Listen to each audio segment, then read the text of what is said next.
Welcome back to the SPL. I hope you enjoyed the smooth jazz during the break. It was my selection. Honestly, it was. With that, though, we've already gone through one set so far today of the SPL. Just for you all at home as well, remember the Battle for Olympus is going on now, and the Tier 5 Kukulkan skin is available in-game. Work your way towards that now. Don't forget about it. It's a good skin, and it'll definitely cause some issues on the battlefield too. Joining me on the desk for the second half of the day, once again, is the best taco. Not just a taco, it's the best one. And we're going to be bringing you the action between Splyce and Rival, a big set. And before we do that, let's have a little look at the standings of these two teams to see exactly what it looks like after today so far. And as you can already tell, this is a big set for Rival, kind of trying to keep that leverage over Dignitas, and even Pittsburgh Knights is right on their heels, so Rival can definitely not really want to take a set loss here. Yeah, 4 games separating Splyce and Rival in terms of the win ratios right now, in terms of the wins, I should say. Now, Rival, top of the shop, as we said. They didn't have the greatest of MSI performances, unfortunately, for themselves, slipping on down, but since then, they've bounced back again in the regular season. Now, Rival has looked fantastic ever since their bounce back, and a little bit of a party even happening in this Rival booth. Maybe some early celebratory causes here. Did they take the UK boys to Chuck E. Cheese? Is that what went on here or something? Oh, well, it's starting to look like it for Twig. He seems pretty excited right now. I'm not sure how they're going to put their headphones on top of this as well. That's the awkwardness. I don't think they've really thought through in the grand scheme of things. I think they could put it on top. Well, they have to put the hat further forward so they look like unicorns then, right? Maybe this is just a Chiron impersonation. I don't know whose party it is, and I'm not sure I want to be invited. Might not be a party if they're not careful. Well, here's a little look. We had a little chance to Slaney on screen right now. We had a little chat to Slaney early on this week to see how he felt about going up against Splyce today.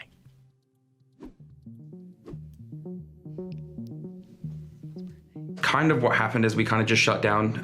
I don't think we really expected to get, like, I don't want to say cheese because it's kind of disrespectful to Armada, but that's like what it felt like to us. Like, we didn't expect to get cheese so hard. Like, we had things that we wanted to do and things that we wanted to keep hidden. So we kind of went with strats that we didn't really have practiced as much because we'd spent like the whole week, 2 weeks before that, like doing completely different things that we wanted to like surprise the other teams with. So we kept that hidden from Armada, and then when we got kind of like destroyed in game 1, Mike, our in-game leader, he kind of like shut down. Obviously not all the blame is on him, it's like a team-wide mistake, but when your like primary shot caller is just like almost saying nothing, it's really hard to come back. And going into phase 2, straight after our loss, we instantly spoke when we got home, and we had a really productive talk, and we decided like the way we did that was completely wrong, and going into the future we're going to do it in different ways. And I don't want to go into detail because I don't want to give it up, but going into the future, I think we have ways to deal with everything that went wrong, like even with being like people shutting down, like we have ways to like kind of bring each other up now. So I still think that they're like easily one of the top teams. SoloOrTroll, like, whilst Baskin is like obviously Baskin like an insane player, I think SoloOrTroll is definitely like could easily be the next fineokay, like kind of just coming out of nowhere, just like surprising everyone. He's got like a lot of talent and he's always willing to learn, which I think is going to be really good because Splyce is a really smart team. I would like kind of think of them as the same of us, where they like think of the game really smart. So I think that they're going to be like really tough, and I would rate them really highly, and I think it'll be a close match.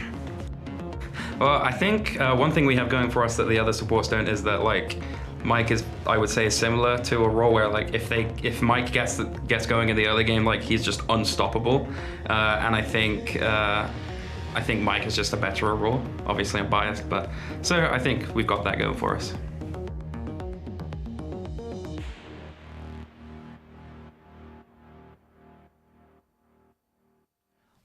There's a little look at a chat with Slaney, who once again has that birthday party hat on.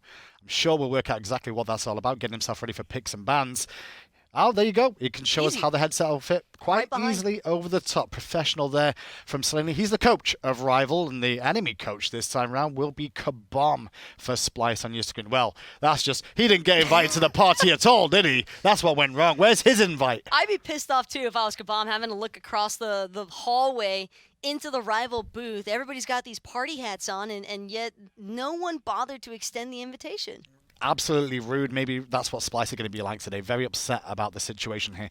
Tackle, these two teams on paper match up really well in the grand scheme of things as well, right? Mike versus Aror sounds fantastic to me. Then we get looks at mid lane, which is always going to be fun between PandaCat and Venenu, former teammates. And then solo lane, you've got the big matchup between SoloOrTroll and fineokay. But mid lane, Venenu going to be taking on PandaCat. We mentioned former teammates. Venenu so far this year, how do you think his performance has been? I think that Venenu has been through a little bit of a roller coaster of emotions, but this Splyce team seems to be an actual home for Venenu now, and he's fit in pretty well so far. Does tend to have, I think, some identity issues still, but through Splyce's leadership and decision-making that Aror is able to present, and off of the jungle as well, Venenu has had a much easier time, I think, kind of transitioning in and just being another piece of the puzzle here for Splyce. Well, we got a chance to sit down with Venenu earlier on this week to get his thoughts on this matchup today. Let's have a listen into what he had to say.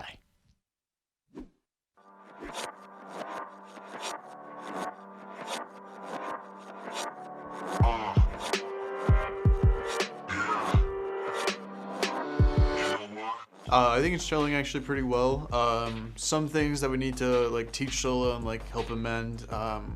It's funny because I started kind of like how he is, where I went from CC to SPL and then to winning worlds. So I'm trying to, like what like Mike and everybody did on United and stuff, like help me. I'm trying to help him in the same way, make him feel comfortable. Like if you ever need someone to talk to, like you can talk to me. Like I make it very open. Like don't feel scared to tell me anything or anything like that. So Splyce is super, super welcoming. So like everyone meshes really quickly and stuff like that, and like we get to freely talk about anything we want, and everyone's very open to new ideas and stuff. So I mean, I'm very happy on the team for sure.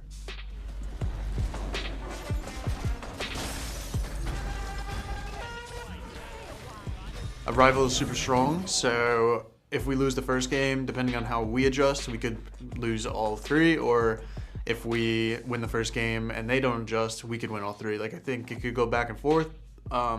Kind of like how the Dignitas set went with them. I think like it was super close game, but like it just depends on who adapts better and like who comes up with the better ideas, who has the better team fight and stuff like that. So.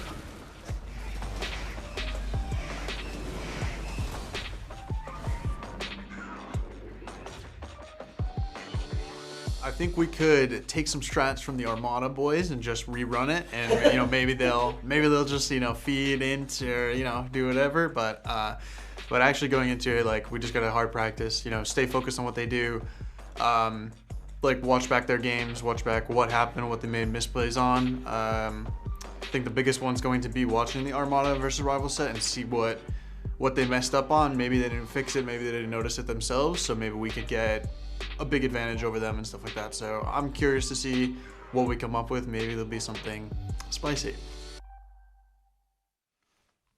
And as you can see, they're both teams pretty respectful towards each other as well, and both recognizing that, well, the SPL at the very top end here, Tackle, could go back and forth. Both teams could go the distance of 5 games. But if someone takes the game by the scruff of the neck in game 1, it's all about adapting and answering back. Funnily enough, that's right on par with the actual discussion we had from behind the scenes of kind of anticipating that this will either be a 3-0 either direction or a 5-game series. And the reason why is because at this level of play, mistakes are just punished so much more and typically tend to be capitalized on every single time, not leaving room for recovery. So whoever tends to put the first foot out of line, or whoever tends to get a little bit more of that tilt factor going. And I think that last concern probably a little bit more geared towards Rival than Splyce. Arkkyl not invited to the party. Do you reckon there's a reason for that? He doesn't want to put a hat on. You can't ruin that hair. You can't ruin the hair. That's true. True indeed. PandaCat and Twig in the forefront of your screen there as well, getting themselves ready for the picks and bans of this game. I'm excited about all these matchups today. This actual set could be an absolute mess of action, of different metas. Splyce also getting ready for this. But that is what makes this so fun for me, at least, to watch Splyce in action, because Splyce has traditionally been our team to look towards for trying to break that standard mold. But we say the same thing all the time about Rival. PolarBearMike, I think, probably one of the more notable members for that aspect, where these guys think at the game not just for face value level. They like to go really deep and really methodical into some of their I guess it's just the way that they like to string comps together, because there is typically a focus, whether it's attack speed oriented for objective shred, Sure. or just like straight objective play in terms of confirmation, invade-based compositions. We've got solo focus-based compositions, and it's just so wide open for either side that I don't expect this to be an easy one for either team. And with these two teams as well, obviously the amount of mathematician brains that are going on here is definitely something to be spoken about. Behind the scenes, like you said, there's so much craft towards what they do in the game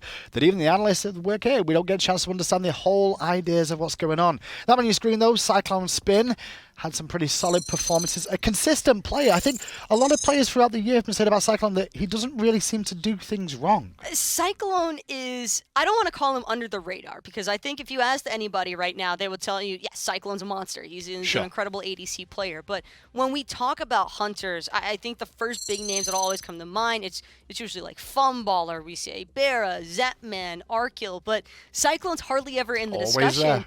And the thing is, he's probably one of the most standout hunters so far in Season 6, and I'm really excited to see what he's planning on doing up against Arkkyl, because these two, I feel, are a little bit more prone to wanting that straight actual hunter v hunter matchup.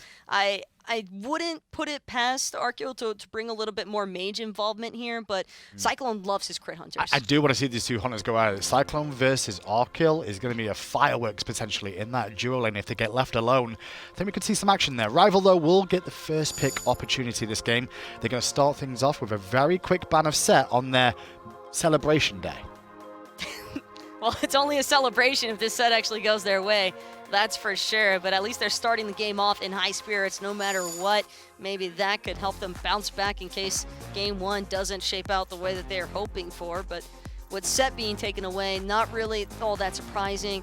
Rival just trying to prevent any sort of backline control. Those two gods banned now. Set and Isis are the two that we've seen most of so far this year be focused towards, and Thor as well. Seen risen in the ranks in terms of play just lately. The Berserker Barrage change really has made a bit of a difference. The Anvil of Dawn for the late game has allowed him a bit more utility overall. Curious if Rival have any intentions to try and maybe ban away a Hercules from Splyce, since it's Aror, a more traditional pick for Aurora, that's for sure, and would definitely put a damper on Rival's early game, because they probably have to deal with that level 1 Hercules harassment. Last ban from Rival will be the Erlang Shen, so quite a lot of focus towards engagers that Splyce may bring to the table. Set, Thor, and Erlang all in the same sort of role of, well, basically press W and run at you for the most part and keep the aggression going.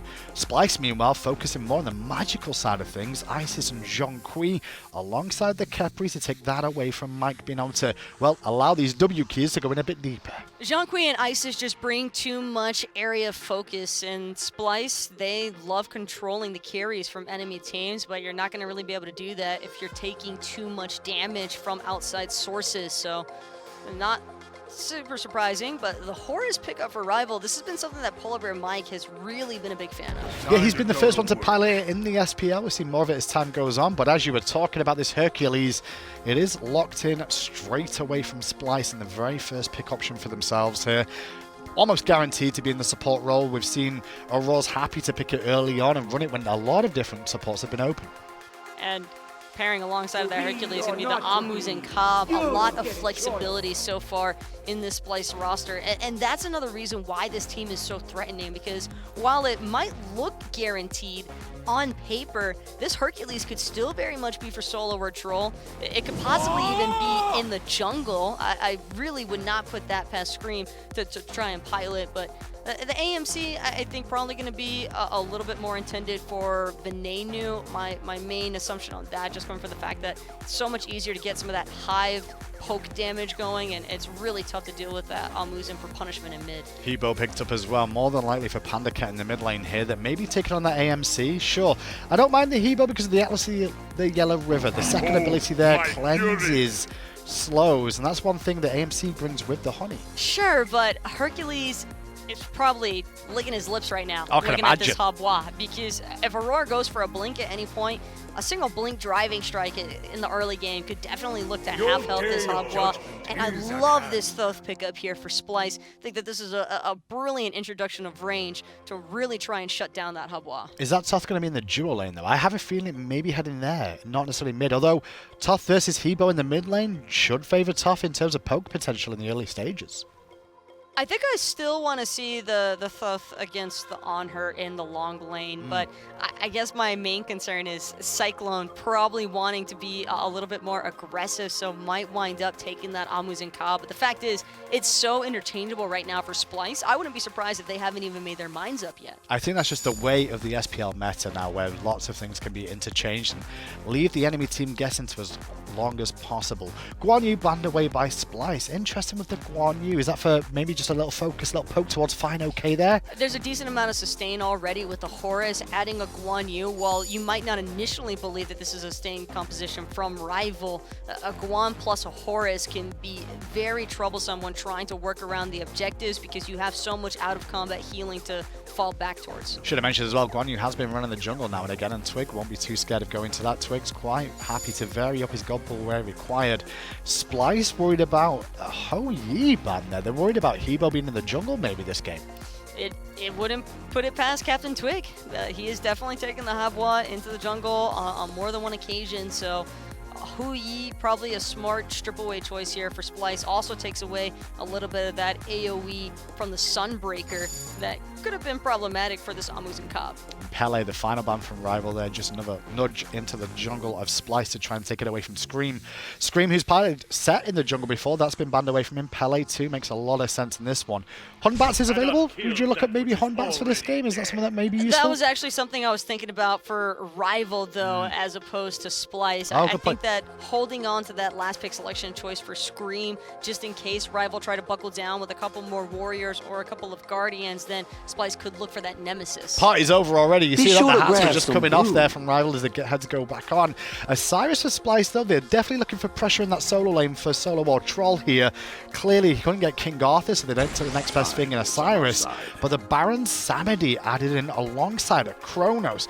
This is a ton of damage that Rival are throwing at Splyce this game. But these are a lot of squishy characters, with not a ton of fallback options here. This has got to be all or nothing for Rival on each of their initiations, or clear and concise pick opportunities for this team to work with. And a lot of single target focus too is my other concern here for Rival, because when you're trying to work single target focus against a team like Splyce, that could just wind up burning you instead. I'm a little bit worried. It's going to be Baron Samedi in the solo lane here, right? Because you look at Rival's squad, and the only one that could really seal that may be okay against an Osiris it could be Chronos. Against Osiris? I don't think you would want Chronos into the Osiris, but it's a matchup that I've definitely seen take place before, although not traditionally in competitive play. I still just think that Chronos is flexible enough that he could be in the solo lane.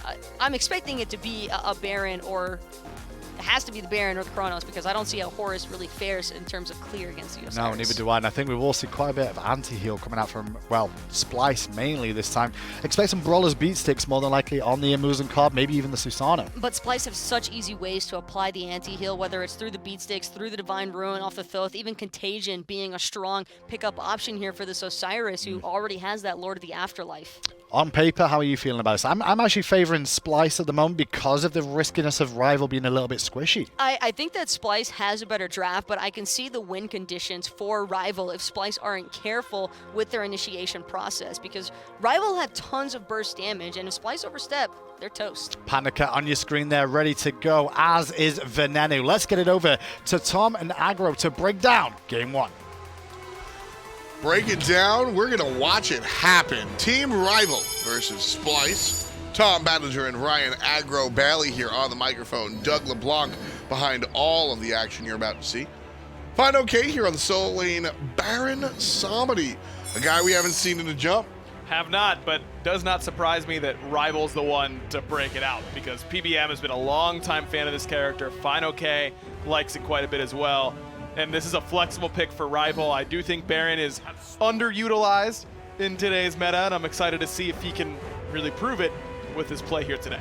Really excited that we have the Aror Hercules. It has been beaten. It has been beaten. Let it be known. It was tough to beat. Yep. And you know what? I say it a lot. Even Babe Ruth struck out. So you know what? I still want to see Aror on the Hercules. I'm ready for a show. Oh, he might be giving Arkkyl a show right here. Forces the beads out from Arkkyl. Doesn't even need to expend the blink in order to do so either, which is A+. I love what Mike is doing right now. Susano, very, very potent character, does a lot in the mid to late game. Not very good in the early game, and it lets Mike really harass him well. PolarBearMike by himself gets blinked out by 2 players. Doesn't care. Still continuing to harass Screammmmm over here. And to be fair, Screammmmm is one of the junglers that I think can kind of find his way around while being harassed. Aror, on the other hand, will confirm the old red buff. Will he get punished for it? PandaCat and CaptainTwig combining for some good damage. But that good damage is not great. And Aror finds a way out again. It's pretty impossible to out-secure Hercules. When he pushes it out like that, you can't hit it like he can. And so it makes it for an easy secure for the Hercules player. I like that a lot. Oh, so when the minion goes out, normally, you know, if you use a different move and you push it outside of the circle, it'll reset. But as a Hercules, you can still you can still hit it, just like Tyr. When you fearless it, you can still power cleave it. You can still hit it, but no one else can. Oh, it's why it's really hard to out secure those types of characters. Hercules, Tyr are usually the 2 best at securing their own buffs, and it's nearly impossible or really worth your time to try and steal from them whenever they're on top of it. A lot of interesting things here. Those are the ins and outs, I think, you know, that make obviously great players great. What separates Auror's Hercules from other players, of course. PolarBearMike here on the Horus warrior support, and this is, you know, Horus is a good example. Hold that. Scream coming over here, no beads on the Chronos, but not going to be able to find it just yet.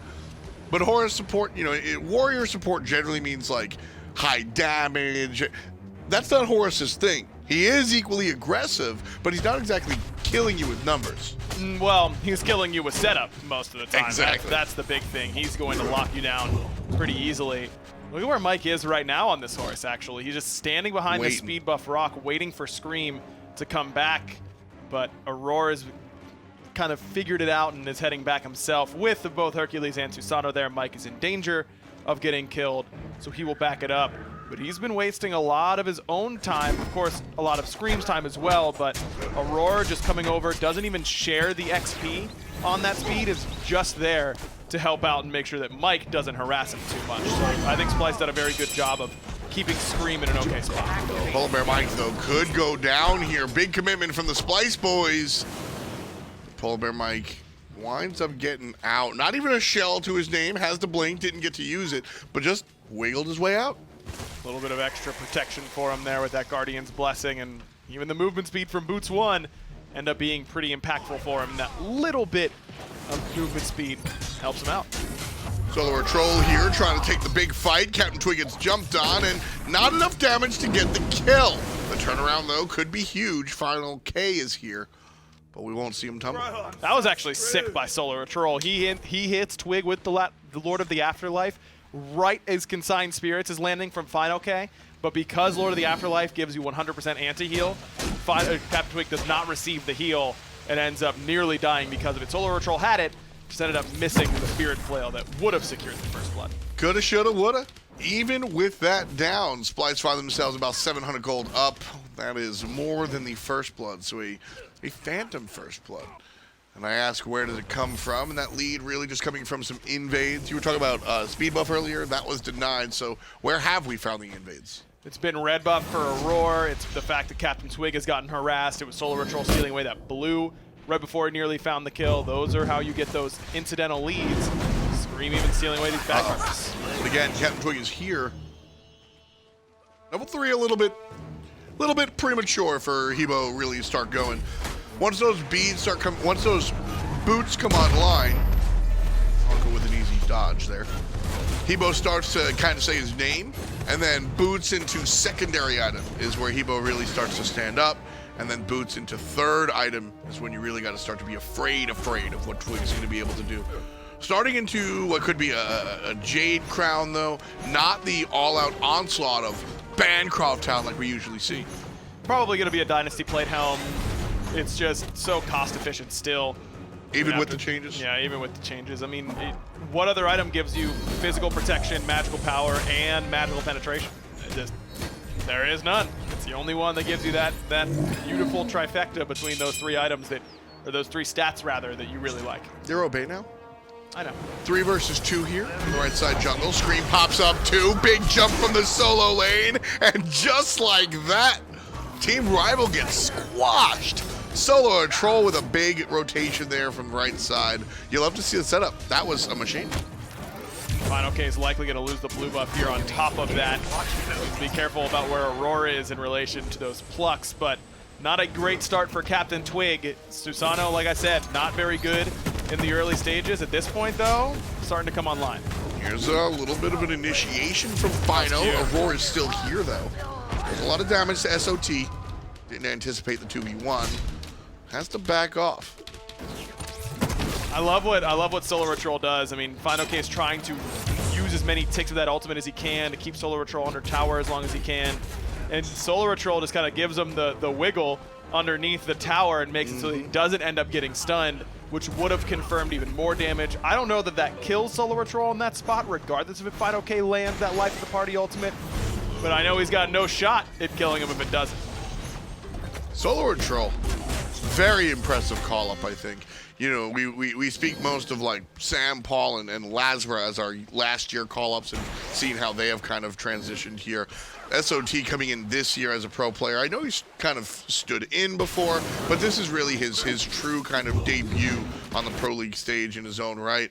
And I have to tell you, I have been very, very, very impressed by what SoloOrTroll has been able to bring, especially knowing his previous level of talent and really seeing him grow. He's been really good so far, and frankly, he needs to be if Splyce wants to continue at the pace they had in Phase 1 with Baskin over there in the solo lane. He's got big shoes to fill, and that's not super fair to put on him. That's just kind of the nature of the beast, though, and the way that the esports machine works. Yep. You got to step up and try and fill those shoes of Baskin, who, well, he's Baskin. Which is, you know, it's odd. Baskin, I don't think anybody will fill his shoes, not because they're a size 27, but because they're an odd shape. You know, what he brings to a team is Why are you coming to Baskin like that? That's, well, you know, his feet are like rectangular. That's not true, I don't think. PolarBearMike getting stunned here. The ball over the wall. Aror confirms one, and Scream will provide the secondary.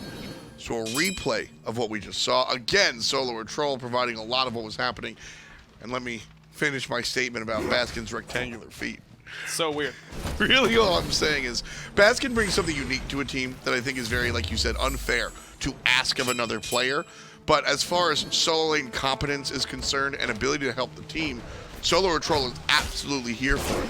I don't think we'll ever get that basket effect, but I'm down for the SoloOrTroll effect, which can be just as effective in a different way, and I think Splyce are excited about the future. And they should be, for sure, especially if they can continue to play like they have for the first nearly 9 minutes of this game. That last double kill in mid, really the product of a lack of warding from Rival. They understand that their backs have really been forfeit a lot of the time to Scream on the Susano, but they don't really respect that they can't go to right side mid harpies if they're on right side backs. They walk up, Aror gets a double driving strike from behind. They never saw him coming. Needs to be better ward coverage on that bottom side if they feel like they can go over to the right side, or to the right side mid harpies. Left side mid harpies are a little bit different. You won't get hit from that angle quite as often, but still something that you have to worry about on the right. Arkkyl on the more traditional carry here. Rocking the Chronos across the way from CycloneSpin's Thoth. Oracles are going to go the way of Team Rival. Cyclone is here. Could get into a lot of trouble. PolarBearMike with the rotation up high. Will get spotted on the ward, and Cyclone will be safe and sound. Back in mid, though. Nice stock up from CaptainTwig. Nothing of any consequence. Scream trying to change that, goes under the tower. And Auror's ultimate brings PandaCat down to about 10%, but not 0. Really nice use of that ultimate by PandaCat, just reacting to that wind siphon so he didn't get pulled in off after the jet stream. That was impressive, because no beads, he's dead without it. CaptainTwig dead with whatever he has standing. Great, again, rotation from SoloOrTroll. SoloOrTroll has been given the pressure because of the Baron Samedi selection, or how the lane has gone no matter what. And Osiris now owns this whole, like, banana-shaped area from Harpies into the lane, including the blue buff. fineokay, his job now is he's lost the lane and will continue to lose the lane. I think his job now is just kind of tread water and wait for the team fight, which is really when this character selection is supposed to shine anyway. Yeah, agreed, but man, is it going to be tough. He's done a pretty decent job at staying as close as possible, considering he hasn't gotten a blue since the very first one. Still down only about 500 gold, despite the 2-0 and 3 scoreline for SoloOrTroll. Solo's been giving up at least a wave, it seems like, whenever he rotates over. Otherwise, that net worth just doesn't add up for having your hand in all 5 kills of Splyces, fineokay being 0-0 and 0, and getting all the blues and only being up 500 gold. He must be giving up waves, and that's worthwhile for Solo, don't get me wrong. Oh yeah. It's just that it's why fineokay isn't as far behind as you would normally think. Not only are you keeping fineokay down, but you're also keeping CaptainTwig. As I said, this whole banana-shaped area. Speed buff, we haven't seen Splyce go that far down, but from back harpies to blue buff and the lane, that's all Splyces thanks to SOT. Aurora has been a big part of those rotations as well, so perhaps the combination of support and solo laners is what's making this happen. But whatever it may be, Splyce's solo laner and jungle are down 2 levels, about a level and a half each here. And that's a big deal when you're talking about characters like Hebo. That's a big win for Rival right there, getting that ultimate away from SoloOrTroll. It gives you some modicum of kill potential in this lane. Not a ton, but fineokay's ultimate is going to be up far before SoloOrTroll. SoloOrTroll did not go Glad Shield, so he doesn't have the CDR in the build right now. He went for the Runic Shield. fineokay, on the other hand, has 30% cooldown reduction from the cooldown boots and that Breastplate of Valor. Rewind, chased out. Arkkyl get it back. Scream sees him. Around the corner, tosses out. The Scream move. Just stop in the back. No desire to jump in. Scream's 2 levels down. Just stopping the back. That'll make things problematic. Gold Fury started here as Arkkyl stuck under the tower. Very smart. Halfway done. Look, could Splyce have done this with Arkkyl backing? Of course, they definitely could have. But if he's going to stop his back, you know he's going to stay for that wave because he must need to back. Yep. And he doesn't want to give up all that farm underneath the tower. You've got pressure in mid, you've got pressure in left. Anytime that happens, it's a great Gold Fury opportunity. That's a pro level play there. You know, that's the play that doesn't happen at the lower levels, but absolutely. I bring up the fact that the window of opportunity gets smaller the higher level of play that you get to. When you're at the pro league, give me an inch and I will take a mile, is what these players are saying. One more time, SoloOrTroll's ultimate forced out. There's the Glad Shield. So a little 10% CDR now available for Mr. Troll. See how he converts that a little bit later. Glad Shield has become there used to be an argument of Glad Shield versus Zerker Shield, but I think they both kind of hit even, except Glad Shield has 10% CDR, so I'll take it, please. The attack speed, I mean, with attack speed boots getting buffed, I still wonder if there's room for Ninja Tabai and Berserker Shield for Osiris. But just getting to spam those abilities so often, they do so much damage in the early to mid game that it does feel bad giving that up. And Baron is a god that will be difficult for you to stick an auto down really consistently, but it's very easy to consistently poke with abilities. Right now, Splyce leading the game by a fair amount. 5-0 at 14 minutes and about 6,000 gold. More like 5,500, but still a large chunk of change in the pocket for the team in the early stages. Splyce kind of dictating the pace and schedule of the game. Pyromancer goes down to the black and yellow one more time. Very easily. I say one more time. It's the first time the Pyro goes down, but certainly the second objective. Everything just seems to be coming very naturally here for Splyce. Finally, Rival gets to play a little bit aggressively, though. I mean, getting beads from Venenu in the mid lane is the only win they've had all day. So far, it's felt like. That's the first time they've been able to play aggressive since PolarBearMike got killed in the early stages of this game. Down 2 levels to Aurora right now, but wasn't down too much on itemization. Now he is, that Aurora's backed and gotten a full Shield of Regrowth on top of him, in addition to having his Gauntlet of Thieves done, but at least Rival now has some area where they feel like they can punish. This definitely feels, or can feel a whole lot of everything. Frenzy is popped as he tries to get the flip back, can't and won't. Scream decides to go in, dashes away. He doesn't get hit by the CaptainTwig. Nice avoidance. The water hands there. This definitely feels where some games feel almost PvE in the sense, not a knock at the enemy player's skill, but where Splyce are going to win the game unless Rival do something to stop them, right? Everything's just going to go, you know, all right, sort of 101, Smite 101. We stop a back, we get a gold Fury, we get a kill, we get a Pyromancer, we get 2 kills, we get a Fire Giant, and Team Rival have to change something up because if everything goes as is, even with Aror getting out of here, Splyce are lined up to kind of just casually go through the motions and take this home.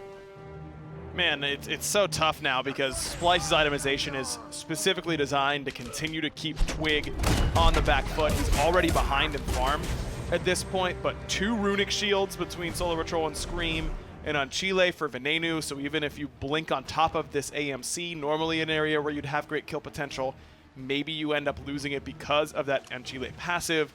It can stop PBM's wombo combo. Think about it this way. PBM's going to blink fracture you. That's the 2, the dash stun. Then he's going to knock you up right afterwards. But if you hit Venenu with the water hands while he's stunned, as you always will, then PBM will get silenced and prevent that extra CC and that CC chain. I think this item is very, very good in this matchup and could really cause Rival a lot of problems. Aunty is one of my favorite items. We all know that I like niche items better than evergreen items, and this is a perfect time. Ooh! The miss from PolarBearMike is punished by the turnaround kick. Gets put on her tower, but will be able to walk away and heal some of that up. A nice attempt by PBM, but oof. Just a rare miss from the support player. SoloOrTroll trying to find CaptainTwig in the jungle, but will not do so. Scream finds Arkkyl. While there's the rewind, CycloneSpin stops the back. This should be real big trouble for Arkkyl. The dash forwards from CycloneSpin is good. Low on mana is the mage. Scream, on the other hand, full mana, and Arkkyl, empty HP. 6-0 for Splyce. That was just a series of weird decisions from Arkkyl. Cyclone had committed to backing, and he was out of mana, really far away. Why rewind right back into his face? Yeah. And then he's got both relics up and eats a fully charged Typhoon. I don't know. That was a very odd play from Arkkyl. Uncharacteristic. Aror here looking for the red buff. Help from Venenu. Will confirm, can pick up. Could invade one more time. A clean 7,000 gold lead. And 7,000 gold with only 6 kills so far for Splyce. They've really just choked Rival out thus far, and it's just a matter of how long Rival can stay in this chokehold without tapping, because Splyce is continuing to squeeze the map harder and harder. I love this. Juicing the Gold Fury one more time. PolarBearMike zone. Splyce, go ahead and get the objective. Now the chase onto the support is a light one. And I love this choice here. Splyce are like, yeah, man, we're not going to get baited into going too hard. They know how to play their lead. They just demand a Gold Fury, but they don't allow their lead to play them. They don't get overexcited and look for kills that might not be there just because they're kind of high on the endorphins of wrecking the game right now. They're able to keep themselves disciplined, and I like that move. Rival has quite the uphill battle from here because they don't have an easy way back into this game because they don't have an easy target to kill. Even Scream, I mean, he was up 3.5, 4 levels over CaptainTwig right now. Has built pretty tanky overall. In this week's edition of Trying to Understand Scream's builds, we'll go over the Runeforged Hammer.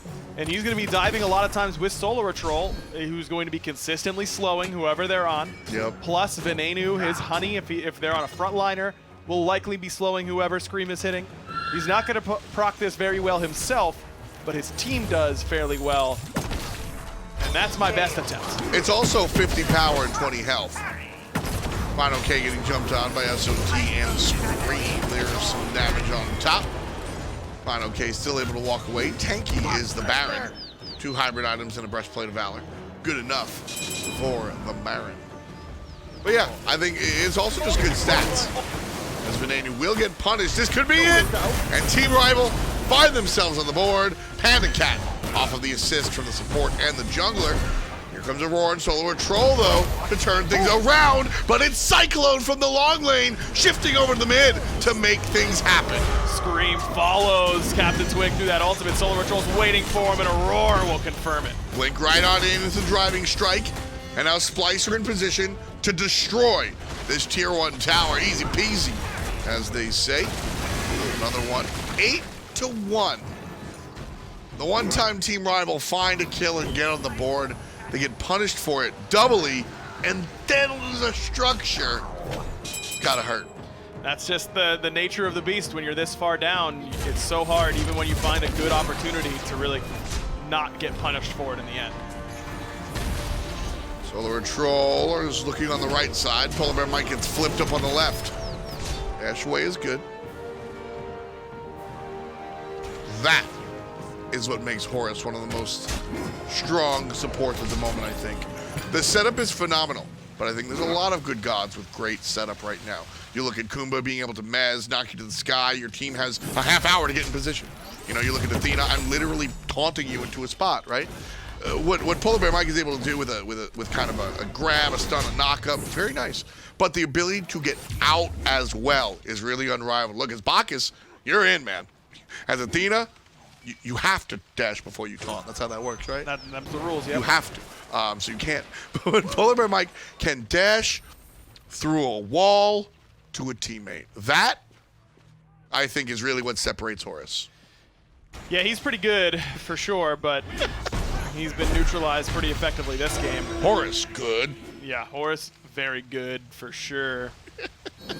Fortunately not when you're down by this much. 5 levels to the jungler, 6 to the long laners, even 3 towards mid, which does not happen very often in this current meta.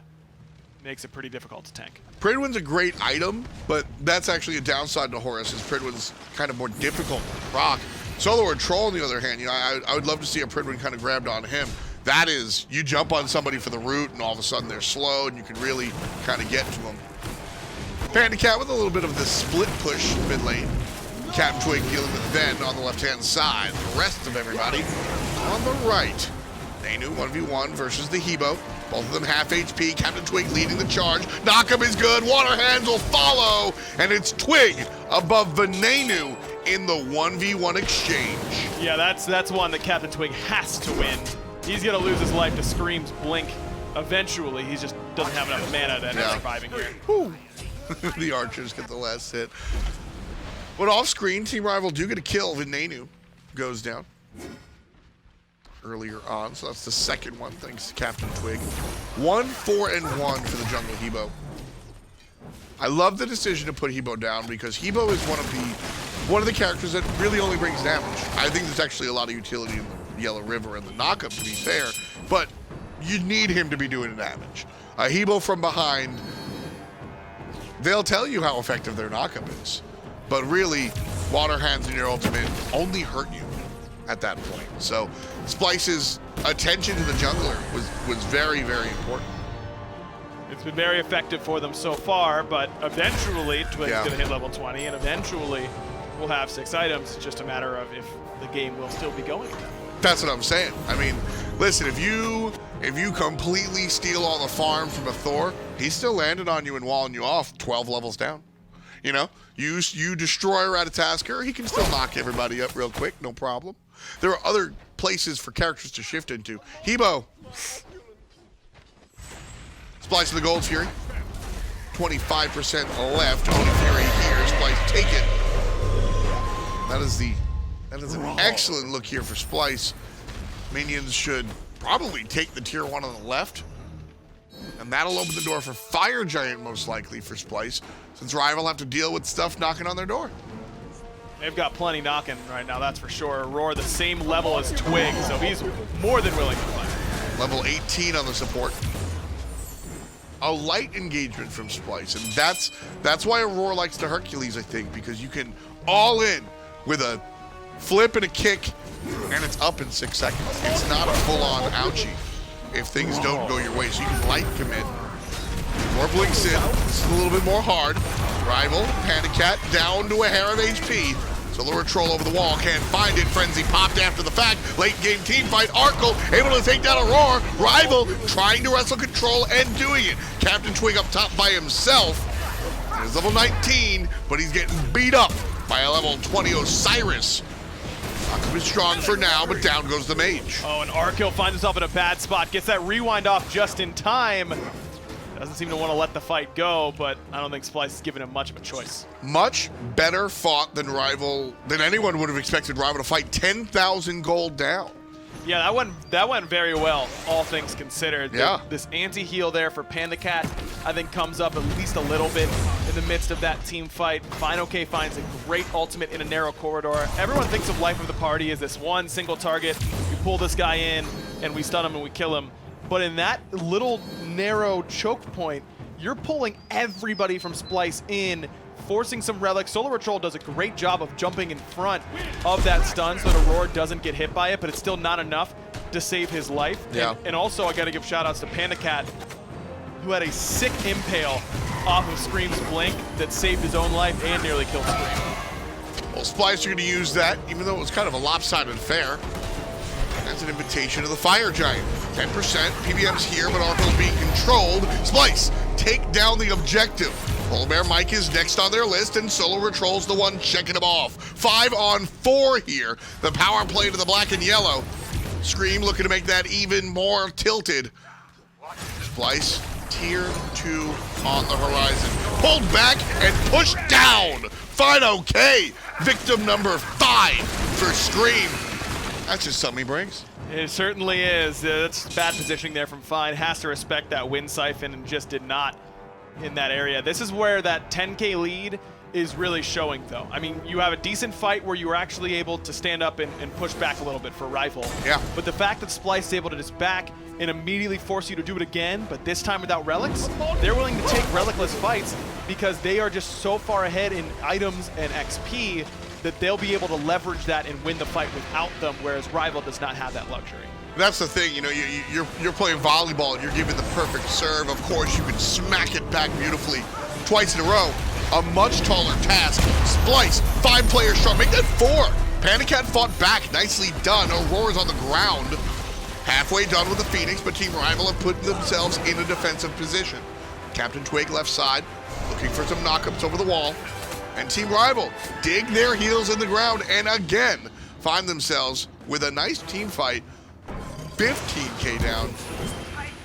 You know, I said you can do it once, maybe not the second time. So is that the deal? Is Rival going to win every other fight? Yeah, they need to win more than that if they want to win this game. They don't have 50-50 odds the rest of the way. No doubt about that, but it is getting better. I mean, CaptainTwig has Divine Ruin now. I think that was very impactful in their insta-kill of Auror on his dive. You've got a Gauntlet of Thieves stacking up quickly for fineokay out of the solo lane. PandaCat's nearly done with Fail Not. It's getting better for Rival, but they've still got quite the uphill climb. Well, this is what you were talking about. You know, when you're looking up at a large lead, your job is to play stall. You're a Whale Lord. You're just sitting there flipping coins and waiting for the opponent to wind up with a big old 0. It's going to happen every now and then. For Team Rival, it's every other fight. Fight number 1, fight number 3. It's kind of odd. I get it. Like 1 and 3 are odd numbers. That was nicely done. Yeah, the gold is just not even. Right now, it looks like it is. Both numbers were even when you said it. I don't know. I'm just looking for the prime gameplay, my man. I don't know if these numbers are prime or not. Is 81,235 a prime number? I don't know. Oh, I thought you were on totally, my bad. I made totally do some terrible math on screen the other day. I was like, what's 10% plus 35% of this other number? And he did it. Wow. Kudos to Toli. Yeah, he shouldn't put up with it. Respect yourself more, Toli. Don't waste your time with that nonsense. Tell Tom to pull out the calculator. Right side is already down. Middle lane proved to be a little tough, so it's the left side, but Auror gets blown up again. It's consistently PandaCat looking at Auror. I think that this game plan, whatever it may be, Splyce has been putting Auror, blink forward, not even blinking, but Auror's been going forward and looking for a push-pull. And Splyce has been able to do that when Rival didn't have the itemization. Now, itemization online, PandaCat again with great mechanics. And Rival are able to punish Splyce a lot harder than they were before. Both Scream and SoloOrTroll just use Blink to get up and over that wall. Look at Scream the wrap. still has ultimate, finds one with it. SoloOrTroll this time will be the target of PandaCat's ire. The ultimate from PolarBearMike landing on everybody. Venenu in trouble, turning around and getting jumped on and destroyed. PandaCat asking what Venenu's doing and then showing him what he's doing, dying. That was a curious turnaround from the mid lane AMC. He was last one out anyways. I don't think he's surviving. Just trying to get someone to go down with him from Rival, but unsuccessful. I think SoloOrTroll needs to be blinking in to support Aror. You just have to put two bodies in front of Rival and make them choose one. Right now, they only have one choice, and so of course they're dunking it. Yep. You know, they've got no other options. You have to make them choose one or the other, and if they're not hitting you being SoloOrTroll in this instance, then you get to just chop them down and hit them for a bunch of damage. Right now, you're making it too easy for Rival to focus out Aror. I got to agree there. And I think that'll be the adaptation Splyce choose to make.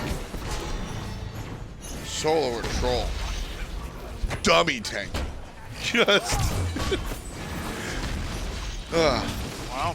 31-21 and Team Rival are starting Fire Giant. What do you think about this, Ryan? They have a relic lead right now on a lot of their carries. Really, it's Scream is vulnerable while Rival's jungler CaptainTwig is not. But it's not super in their favor. I mean, PandaCat had no relics, Arkkyl no Aegis. On the other side, Venenu had no relics, but Cyclone no beads. So it was pretty much even outside of the jungle. Of course, fineokay also went with purification beads this game, so he's got an option as well, where SoloOrTroll does not. But with some pressure on these side Phoenixes, I mean, look at that massive wave coming on the left-hand side that Arkkyl is going to answer right now. Right. It's going to be difficult to pull that. And as soon as Splyce sees Arkkyl on the left, they pull fire. Pillar placement from PandaCat. Not ideal. Although honestly, walking into that Splyce Fire Giant attempt is a death trap. Yep. Maybe saving himself and his own team. Could be. There's a great opportunity to fight. Scream just backed. I don't know if Rival knows. So SOT's going to get stunned. This is a great opportunity for Rival. Yes. Well, they don't take it. Yeah, I don't think they had the information Yeah. that it was a great fight. Spectator curse. Scream in the mid lane. Now Rival know he's there.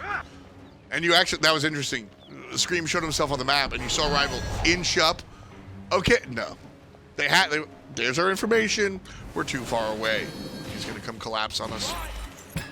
Twig will look for the speed buff, and one more time, Splyce are on the offensive.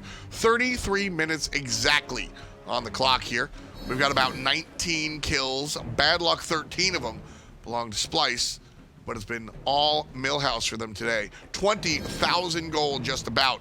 Rival's senior. Although it's come to the time where gold is less relevant, it certainly still is for the moment when you see a Transcendence being picked up by Scream in his sort of 6th, 7th item position. Right side push. PandaCat still needs something for that blessing. Hasn't been able to sell it quite yet, but CaptainTwig just finished off Soul Reaver, so that's a big power spike for him. Again, Aror has been going in here time and time again. Anhur has said, let's see 2 players go in, because usually what happens is Aror jumps in, PandaCat punishes, Splyce feel bad. Well, what if Aror and SoloOrTroll go in? You gotta pick one, and maybe Team Rival feel bad about the results there. Splyce really taking their time, waiting for the minions, huh? May as well. Cyclone gonna start us off. Big pop on the backside, nobody hit. Here comes Scream with a different answer though. PandaCat big ultimate, but Arkkyl goes down before anyone else. Scream falls down to CaptainTwig, but 2 players are already dead in Rival jerseys. Make that 3 as Venenu takes out Twig. SoloOrTroll safe and sound beyond. And PandaCat, the only one left. Doesn't even matter that players are backing Splyce, assaulting the Titan. And game number 1 belongs to the black and yellow. I don't think a lot of teams force this one to go 35 and have a good opportunity to come back and win the game. Rival had a great comeback after a really bad start. But frankly, if you give Splyce a lead like that, your chances of winning are single digits, if even a full percentage point. I mean, it is tough to come back against a team like Splyce, who had a draft that transitioned well into the late game. This is also the Splyce that I think a lot of fans at home were looking for. When Splyce transitioned from Season 5 to Season 6, don't forget, this is the defending world champion team. I think a lot of people are kind of sitting there going, all right, what's kind of the deal here? Where is the Splyce we saw from last year? I'll give you the answer. It's Scream, man. Yeah, Scream played great that game. I mean, Susano, I think, has been underpicked for a while. It's hard to get him rolling as well as Scream got himself rolling that game. That is kind of the ideal Susano game. When you get up 2 levels, you feel like the most impactful jungler in the game. Splyce up, 1 game to none. We'll be right back after this. The SMITE Pro League is brought to you by Titan Forge Games, the developers of SMITE.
Welcome back to the desk of the SPL. Game 1 in the bank, and it was all Splyce behind me who took Game 1 victory over Rival there. Taco, me and you were discussing on the desk after picks and bans there about the situation those picks and bans left us in.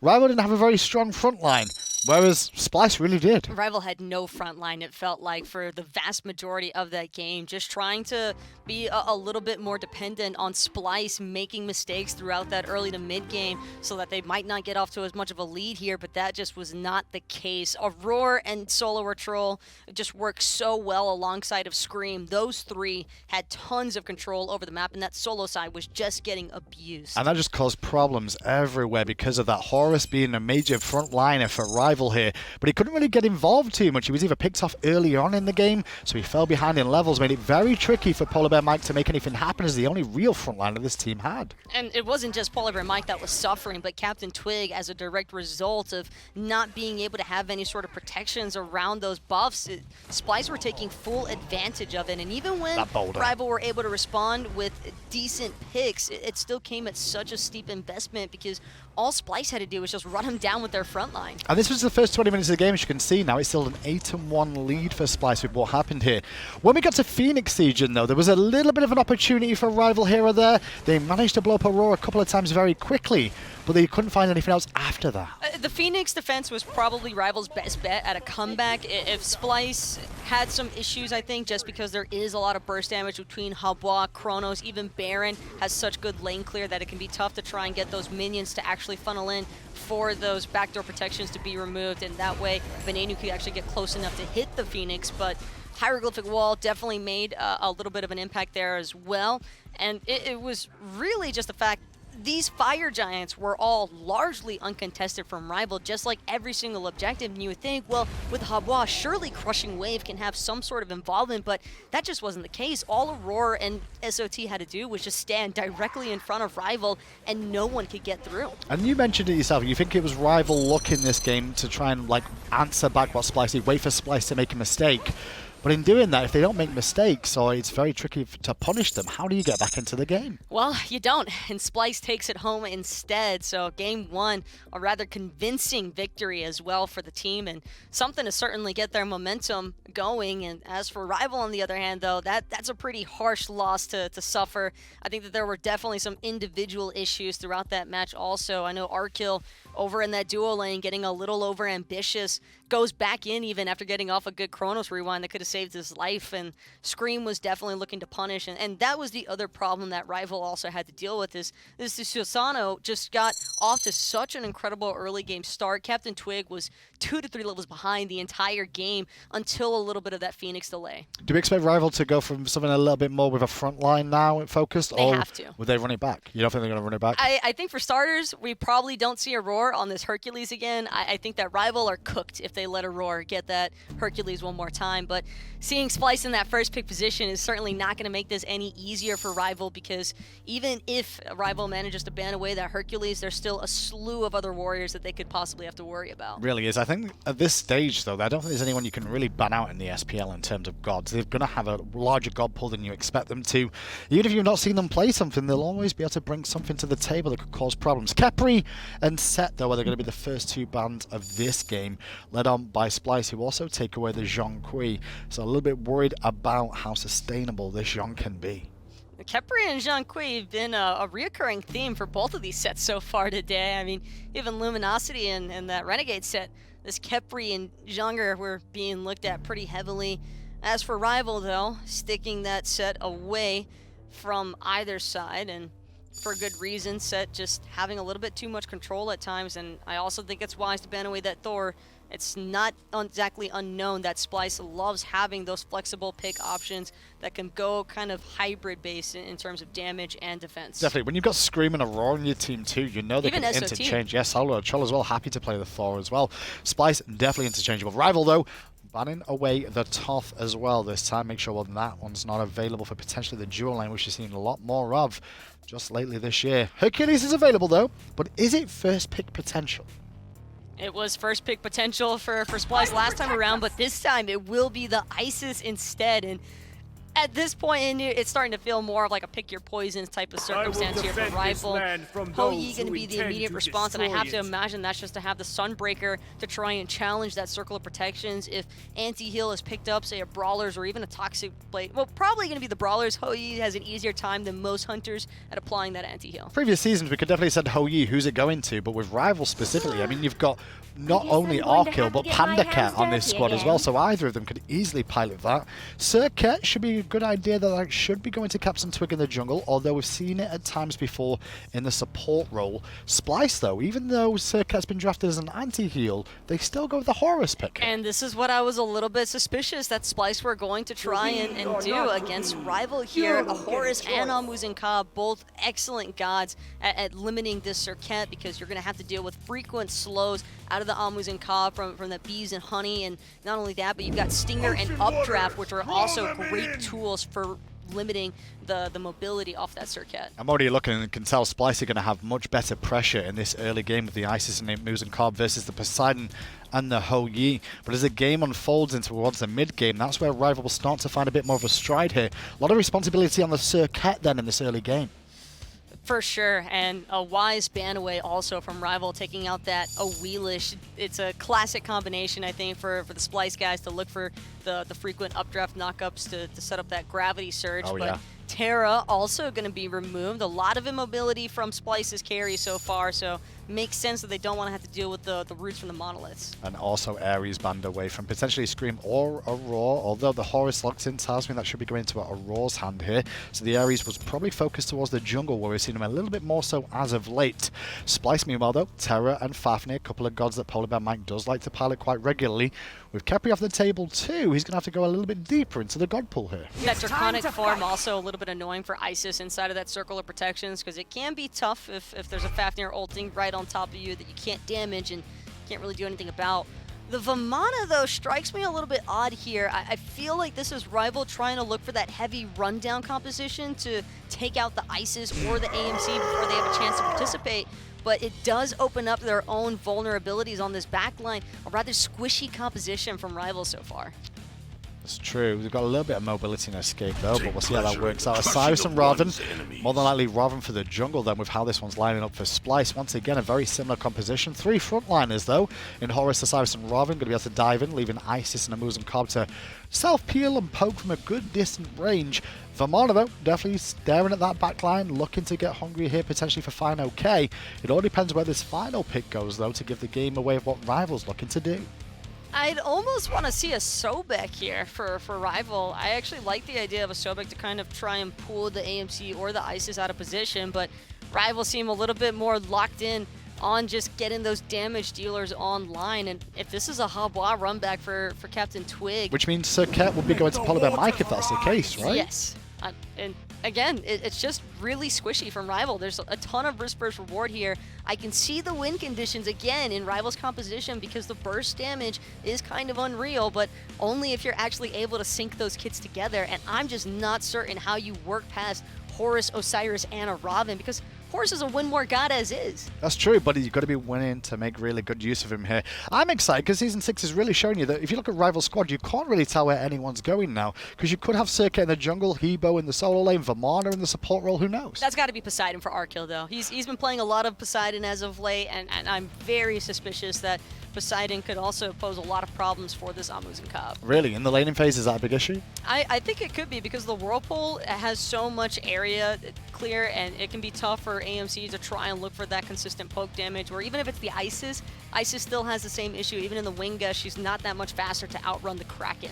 Taka, we talked a lot as well on the desk about, well, a lot of us have talked about how this could be a 3-0 either way or go the distance. Is this the game where they'll really tell us that? This is a make or break right now for Rival for sure, because if they can't win with this strong arm composition, then I definitely think that Splyce are just going to keep rolling the ball. Well, let's find out if Splyce can take another game off of Rival, or whether Rival will answer back. F-Dot and Aggro are standing by to bring you the cast. Well, we've got a 1-0 situation here, Ryan. Team Rival, they've answered back with the same jungle they had last time. Do they have a different plan? Well, not starting this early invade might assist you in that. I think that PolarBearMike chasing down Scream might go a little bit better this time around on the Serqet, much more mobile, though also squishier. It's just a matter of that early game not going as poorly for Twig. It's really those levels 6, like from now until level 6 is going to be very, very critical. It did not go well for him in game 1. They need to get him safer farm here in 2. Early game team fight. SoloOrTroll running away. Aror, haha, blinking. PolarBearMike blinking away. No problem. Support Serqet here by herself. PBM kind of up a creek. 2 players here surrounding. And the red buff goes. Wow. To Scream. That's actually pretty fortunate there for Scream. Might not be as fortunate for PandaCat, who's getting just whacked by these wings of Horus. Wow, PandaCat will survive there.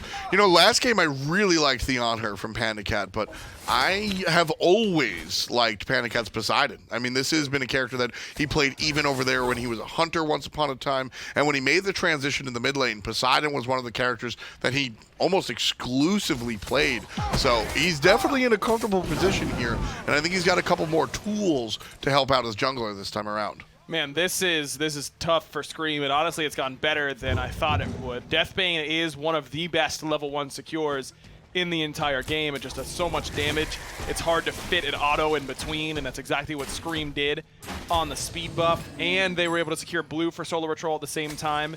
Mike got the big harpy on backs, but all things considered, this Serqet pick probably wanted to get more than that in the early game, and Scream really just did it by, I'll say, rolling the dice. He will say outthinking his opponents. Yeah, it was calculated.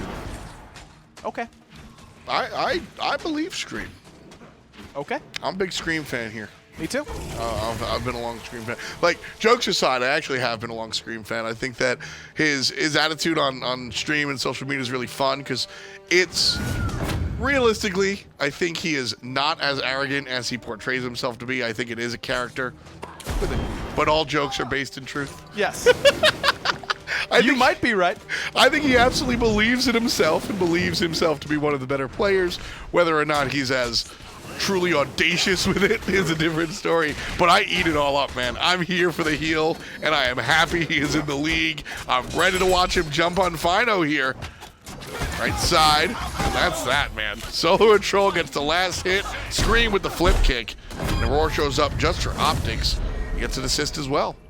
Cyclone's in a bit of trouble here. Nice stun from Arkkyl. That'll get the beads out, but Cyclone will end up surviving. Ricochet won't be up for a little bit, but this is exactly how you want to play this lane. Put this Isis behind. Arkkyl has got to find a better laning phase than he had in game 1. Pretty quiet from Arkkyl in game 1, I'd say. Yeah. I think we need a little bit more when you're going up against someone as talented as CycloneSpin.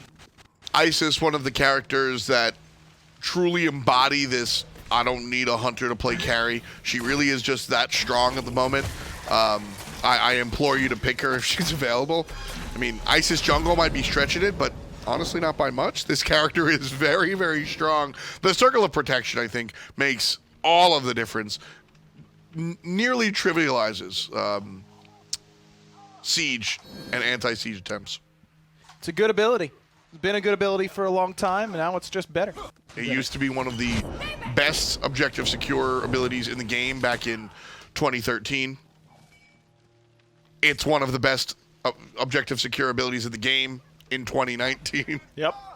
Yeah, it's been good for a long, long time, and just needed a little bit more survivability, I think, in order to get her into some viability. Yeah. Some would argue that maybe it's a little bit too much survivability now with that shield coming from Dispel Magic, but that's kind of the fun, you know. There's gotta be, as you were saying, having heals in the game as players or as characters, I think, is naturally pretty good as long as you don't go too far away. Yeah. You know what I mean? We don't want mechs in the game. We sure do not. But I'll take a little bit of spice. I'll definitely take a little bit of spice. As said, I'll take a little bit of Splyce. 1-0, both the game and the kill feed. CycloneSpin, no pressure. Clear all day. He's got his teammates in the jungle, so no threat there. Some safe wards back where he is on his side of the map. Solo lane matchup, again, another historical one. So Osiris versus the big baby. Vamana's a character that really has kind of gone out, but fineokay is not afraid to keep bringing back Vamana. We see a little bit more of Vamana creeping back, I think. Zaylia, I believe, brought it out earlier on today, or was it a step before? But either way, this is a pick that it's just always okay. If you can get a lead, Vamana feels really nuts. How do characters like Isis ever get away from you? Right. That's where it's at its best. Well, here's a taunt into a Kraken.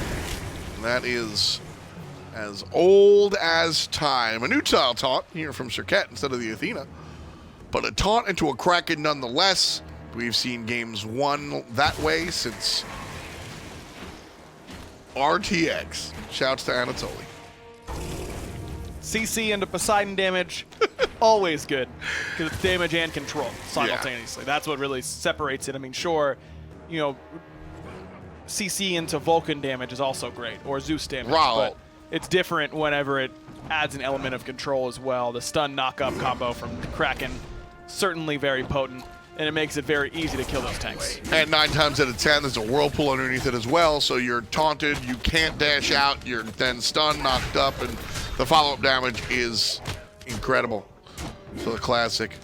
For what it's worth, though, that tends to fall off in the late game. It's interesting that Poseidon is a mid-game mage, I really feel like. The early game can be dominated by him by way of just whirlpool manipulation, and then the Kraken really hits its stride in that mid-game. Eventually, he kind of transitions back into that control mage. That's really where Poseidon is the majority of the time. PandaCat in the middle, and in the middle of everyone else. Whirlpool down, trying to bob and weave. Knock up one more time, and Aror finds the gust. And PandaCat goes down. Scream gets hit by the water hands. We're tied at 2. Here comes Aror looking for Twig. Slowdown should be good. Aror can't find the dash. Won't look for it. Walks away. SoloOrTroll was on the way, but fineokay able to match that rotation after teleporting back in, but immediately down to half HP right as his blue spawns. Just a good engagement there. You know PandaCat doesn't have the ultimate available. You're safe to dive him pretty heavily, and Splyce takes advantage. Good timing again. Splyce fight around the blue buff respawn. Intentional. Able to grab that away from Team Rival's fineokay. A character who is pretty mana hungry. So let's take a look at the build. Love the Ninja Tabby. Obviously, it's being purchased for the attack speed, but there's mana on that as well, and that should help him out as he's getting his blue buff to 9 here as well. Ninja Tabi are just good. That's a lot of stats. Yeah. Whereas you compare that to Warrior Tabi, which is 18% movement speed and 40 power. That's just, it's fine. It's just a lot less stats, right? You're losing that 100 mana. You're losing a bunch of attack speed. Should we add Pen? No. We shouldn't. Once upon a time, Warrior Tabby had penetration. Yeah, no thanks. Ninja Tabby had cooldown as well. Yep.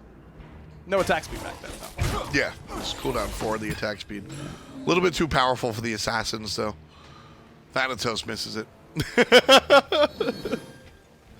I'm sure just about everybody does. Yes.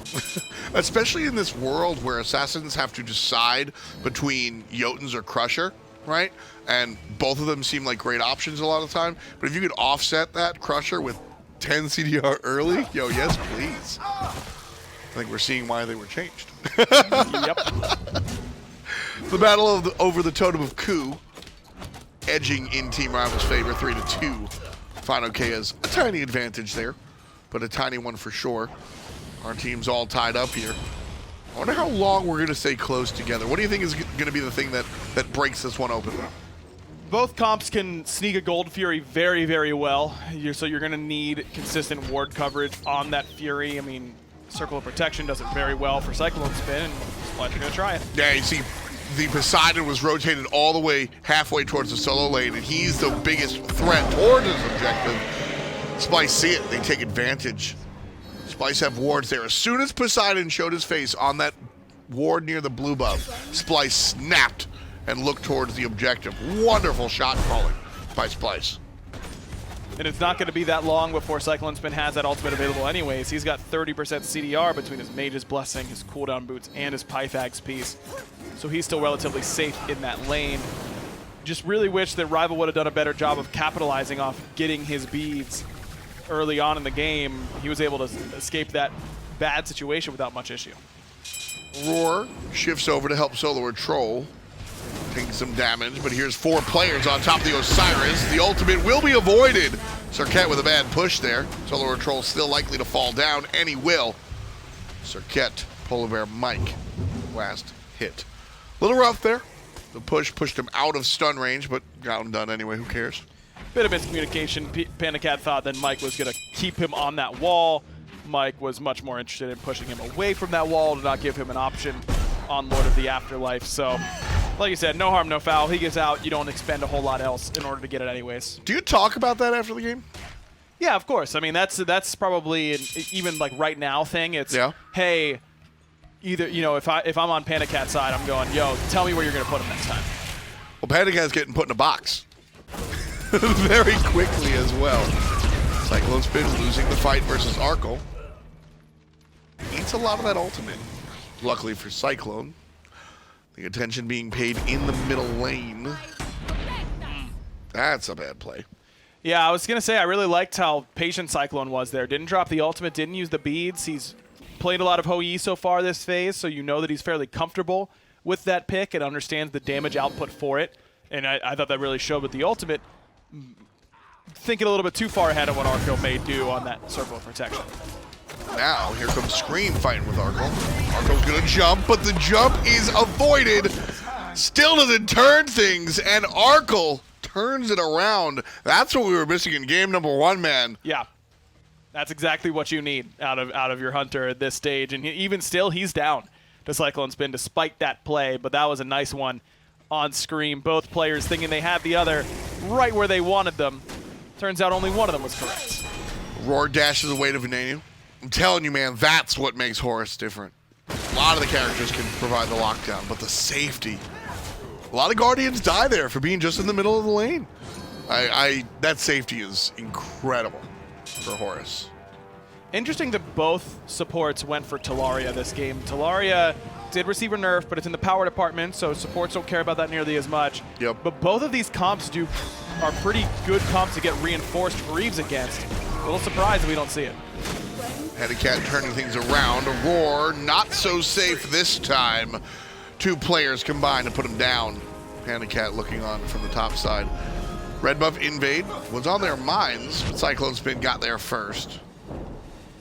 Turn around for some damage. The Talaria boots, I think, are a nice look. I agree with you that the tank boots are attractive, but both game number 1 and 12 minutes of game number 2 have been left and right and left and right. It has been movement central. And this is the type of thing where I always implore players, your build is context-based.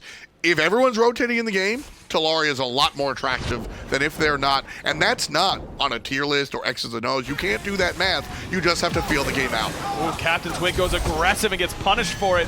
right away, PBM might be joining him. fineokay on the backside is going to look at Venenu. He goes down. A beautiful play here from Vamana. Scream gets hit by the rotation, and the sneeze is good enough. Double kill for Fino. Scream had the ultimate, had the mana for it, but decided that he thought he had the internal cooldown of that Vamana 2 in his head, but it came up a little bit more quickly than he imagined. And I think it's because it's not the 10% or 20% CDR that solo laners normally have at this point. 30% for fineokay between the Breastplate of Valor and that Blackthorn Hammer. Beautiful rotation in from Fine and getting something for Rival, losing their jungler in the mid lane. A lot of people started asking about Pridwin versus Breastplate of Valor. 20% CDR on both of them, but the difference between BOV, and they're like, why would I ever go Breastplate of Valor? And here it is. This is the big difference. Obviously, the mana MP5, but it's 65 physical procs, which Vamana turns into power. So it's a little bit more interesting to him than the Pridwin, which the proc and passive is a whole other conversation. But this is absolutely where you want to get it, and it can come online a little bit earlier. And that 30% CDR very impactful for what fineokay was able to do in the game, and obviously right there in middle lane. Yeah, I like the Breastplate of Valor pickup in this one. I mean, Vamana just so mana hungry, and you double down on it a little bit with the Breastplate of Valor and Blackthorn Hammer, both of which are kind of designed to keep you pretty healthy in the mana pool. And honestly, he might need both because Vamana is that mana hungry. Smooth build here. Smooth build. I like what I'm seeing out of Team Rival solo laner. Not a surprise there, to be honest with you. Fino has been one of the most impactful players. Phase 1 might have been the best player in the SPL. Scream thrown against the wall this time, zigzagged through, and Team Rival finishes it off with a little bit of dot damage. Throwing stars from PolarBearMike, my mistake. Team Rival 5 players strong. Gold Fury. Certainly on the table, but you have to worry about CycloneSpin Circle of Protection. It's ready to go. Aror shows up, double stun, fineokay after the fact. CycloneSpin providing help. Aror goes down to the Suns. PandaCat with the last hit. SoloOrTroll jumped on by PolarBearMike. What a retreat from Splyce, and the Primal Fury started by Team Rival. PandaCat has that Kraken. It's going to be up to him to secure this, but it might be a bit too ambitious. CaptainTwig too low on health and mana to really want to stick around and keep that fight going. You got a slight win by killing Aror again. That's his 3rd death already, so let's see if we can just continue this lead the safer way. You don't want to give Splyce the lead by giving up gold. 15.5, and we're separated by 2,000 gold, not even, 1,200. Team Rival have been able to make some plays. Obviously, Splyce have done so as well. Team Rival getting the upper hand, though, 9-4, as you can tell by the kills. But a mid-game for anyone, to be honest with you. Splyce are definitely not deterred by 1,000 gold. That's a couple of awards for the team. Really what I'm looking at for Team Rival is the positioning that they've been able to get and what they've been able to look for. This red buff invade has been kind of Rivals walking in here time and time again. That's why it's very important for Venenu to deny some vision there. It's Team Rival that have the momentum here in game number 2, it feels like. Something that they did not even touch in game number 1. And it's really been centered on PolarBearMike's play so far. His Serqet has been a part of 7 of Rival's 9 kills. He has really started just about every engagement he's been a part of, or he's finished it single-handedly. He's looked great so far, and him and PandaCat have worked perfectly together. This is a battle of the supports, and this matchup probably always will be. Primal Fury given to Rival, as PolarBearMike and Fino zone the rest of Splyce, whoever was there. Splyce largely kind of left the area, as Team Rival just topple it down, easy peasy. 2K gold lead. Only use Arkkyl's ultimate as well, the least important one on your side for damage, so that's good for Rival to hold on to some resources and give themselves an option to fight. PolarBearMike gonna send Aror into trouble. PandaCat's pool not used as well. Really got to get that communication going. Loved what PolarBearMike has been able to do, but that's twice now that we've seen the Serqet shove kind of lower the damage potential in these team fights. It was just that PBM was a little bit further forward than PandaCat could follow up with. And whether that's Panda not being there on time or Mike pulling the trigger half a second too early, you need that whirlpool underneath first so you don't push them too far away. It just ended up being slightly mistimed. Rough stuff, but like we said, no harm, no foul, so to speak. Scream going in, PolarBearMike avoiding it. But like I said, I love watching Screammmmm, SoloOrTroll, and fineokay, and they're definitely highlight players. But I think Splyce Rival will always be a support matchup for me. Aror and PolarBearMike really dictate what their teams can and cannot do. Splyce do get that Pyromancer, and fineokay never even gets the ultimate off. That CC chain, nasty. Ouch. Just ouch. That is the most analysis I can give that. fineokay shows up and oof, it's a showdown. Splyce wind up delivering it home and then some. Great stuff here.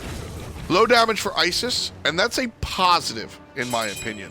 I think it's just largely that Cyclone hasn't really made these moves. Arkkyl has been involved in more team fights than CycloneSpin has, and we know what Isis is capable of. We know what Cyclone's capable of. So seeing him low on the damage charts is not as abysmal as it could be. Middle lane though, team fight, and here comes CycloneSpin ready to make his mark. Relic's chased out though. I don't know how much of a mark he can make. His team's doing it though. Jungler gets another kill. Ravana on the good side, 2, 4, and 4 for Screammmmm. Yeah, that whole engagement goes poorly as soon as PBM doesn't turn around and hit that Cobra's Kiss onto Aror, who really, I think, had a not great decision to try and fracture in and start a team fight far too early while the rest of the team was clearing the red buff. If they're able to CC chain Aror and set up PandaCat for an easy Kraken, neuter that engage, you're in a pretty decent spot at that point. But because Splyce's support gets away with full HP, doesn't take any damage at all, low investment from Rival, of course, but it leads to an easy blink engage by SoloOrTroll. Got right on top of both carries. CaptainTwig has not been able to stay alive in these team fights particularly long the last few. Not going for as tanky of a build this time around, more damage oriented for him, and the player damage shows it. He's second on the team, 4th overall. Only 10 damage behind the Ravana for Screammmmm, but you just don't have that same level of ability to stand in the middle of the team fight like you did with that Jade Emperor's crown build he had in game 1. I much prefer this one, flat out. Hebo, glass cannon. Hebo is the definition of a glass cannon mage, and similar to how I feel about Hell building too many protections. Aror here surrounded by Team Rival. Dashes forward, dashes forward. Oh my goodness. Almost got out of there. Falls down to the wayside. Ultimate used by SoloOrTroll, followed up by CaptainTwig. Splyce, though, looking for the secondary team fight. Could be good, but the zigzag cuts down Screammmmm, and Arkkyl provides the damage. No props to speak of. So Arkkyl with the double kill. Wonderful play there by Team Rival.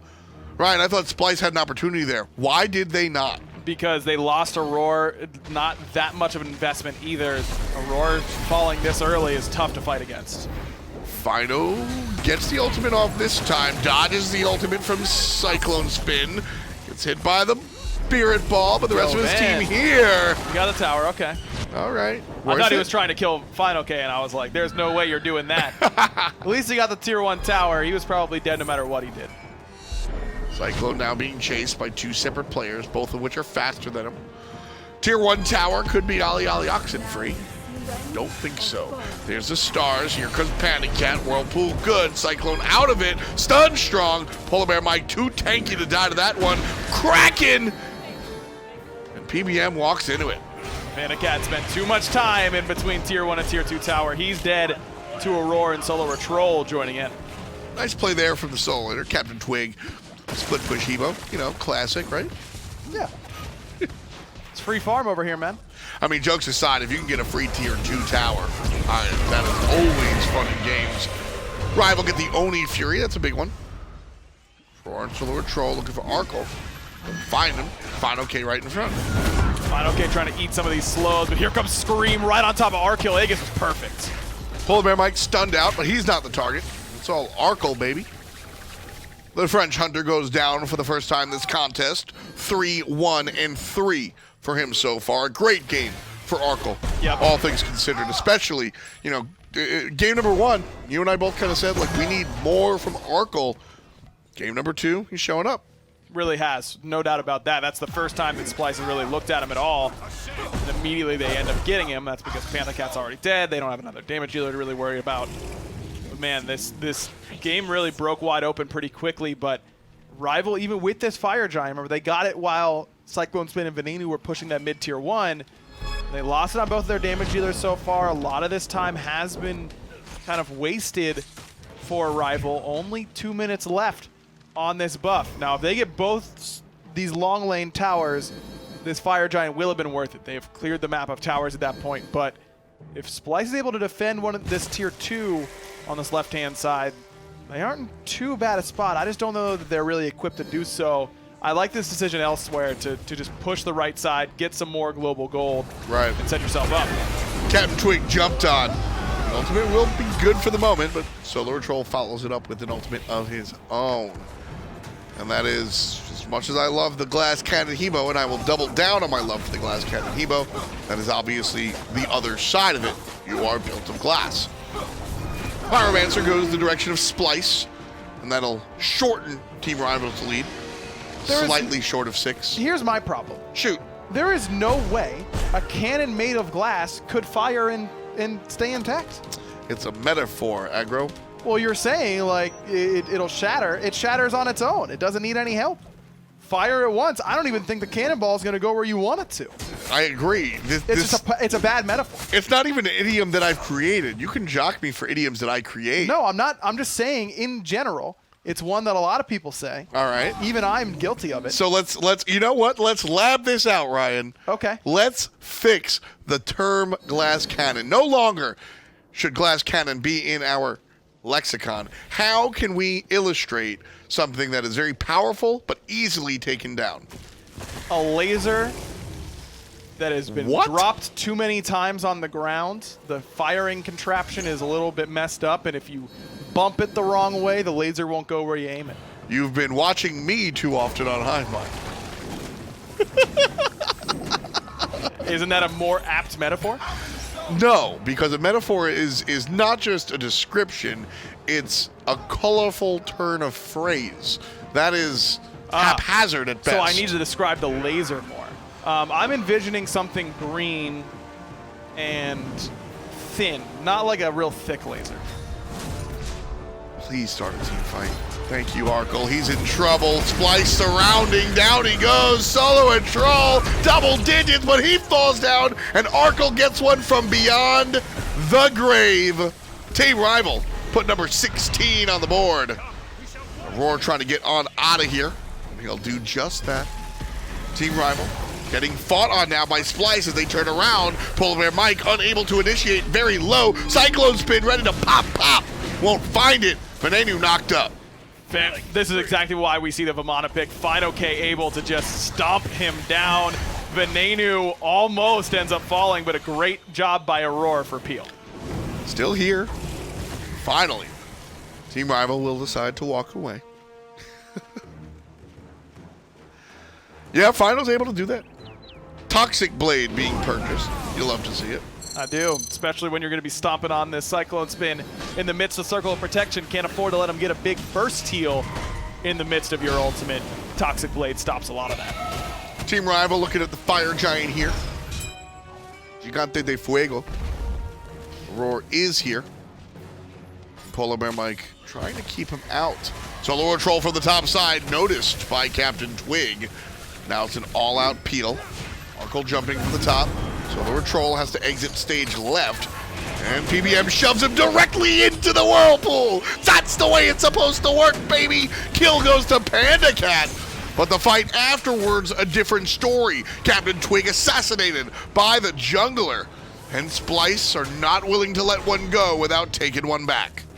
Actually, Splyce now have a great opportunity to go for fire. CycloneSpin's coming back. He has no Aegis, but he has beads, and most importantly, he has Circle of Protection. PolarBearMike right side, half HP. Final left side, half HP.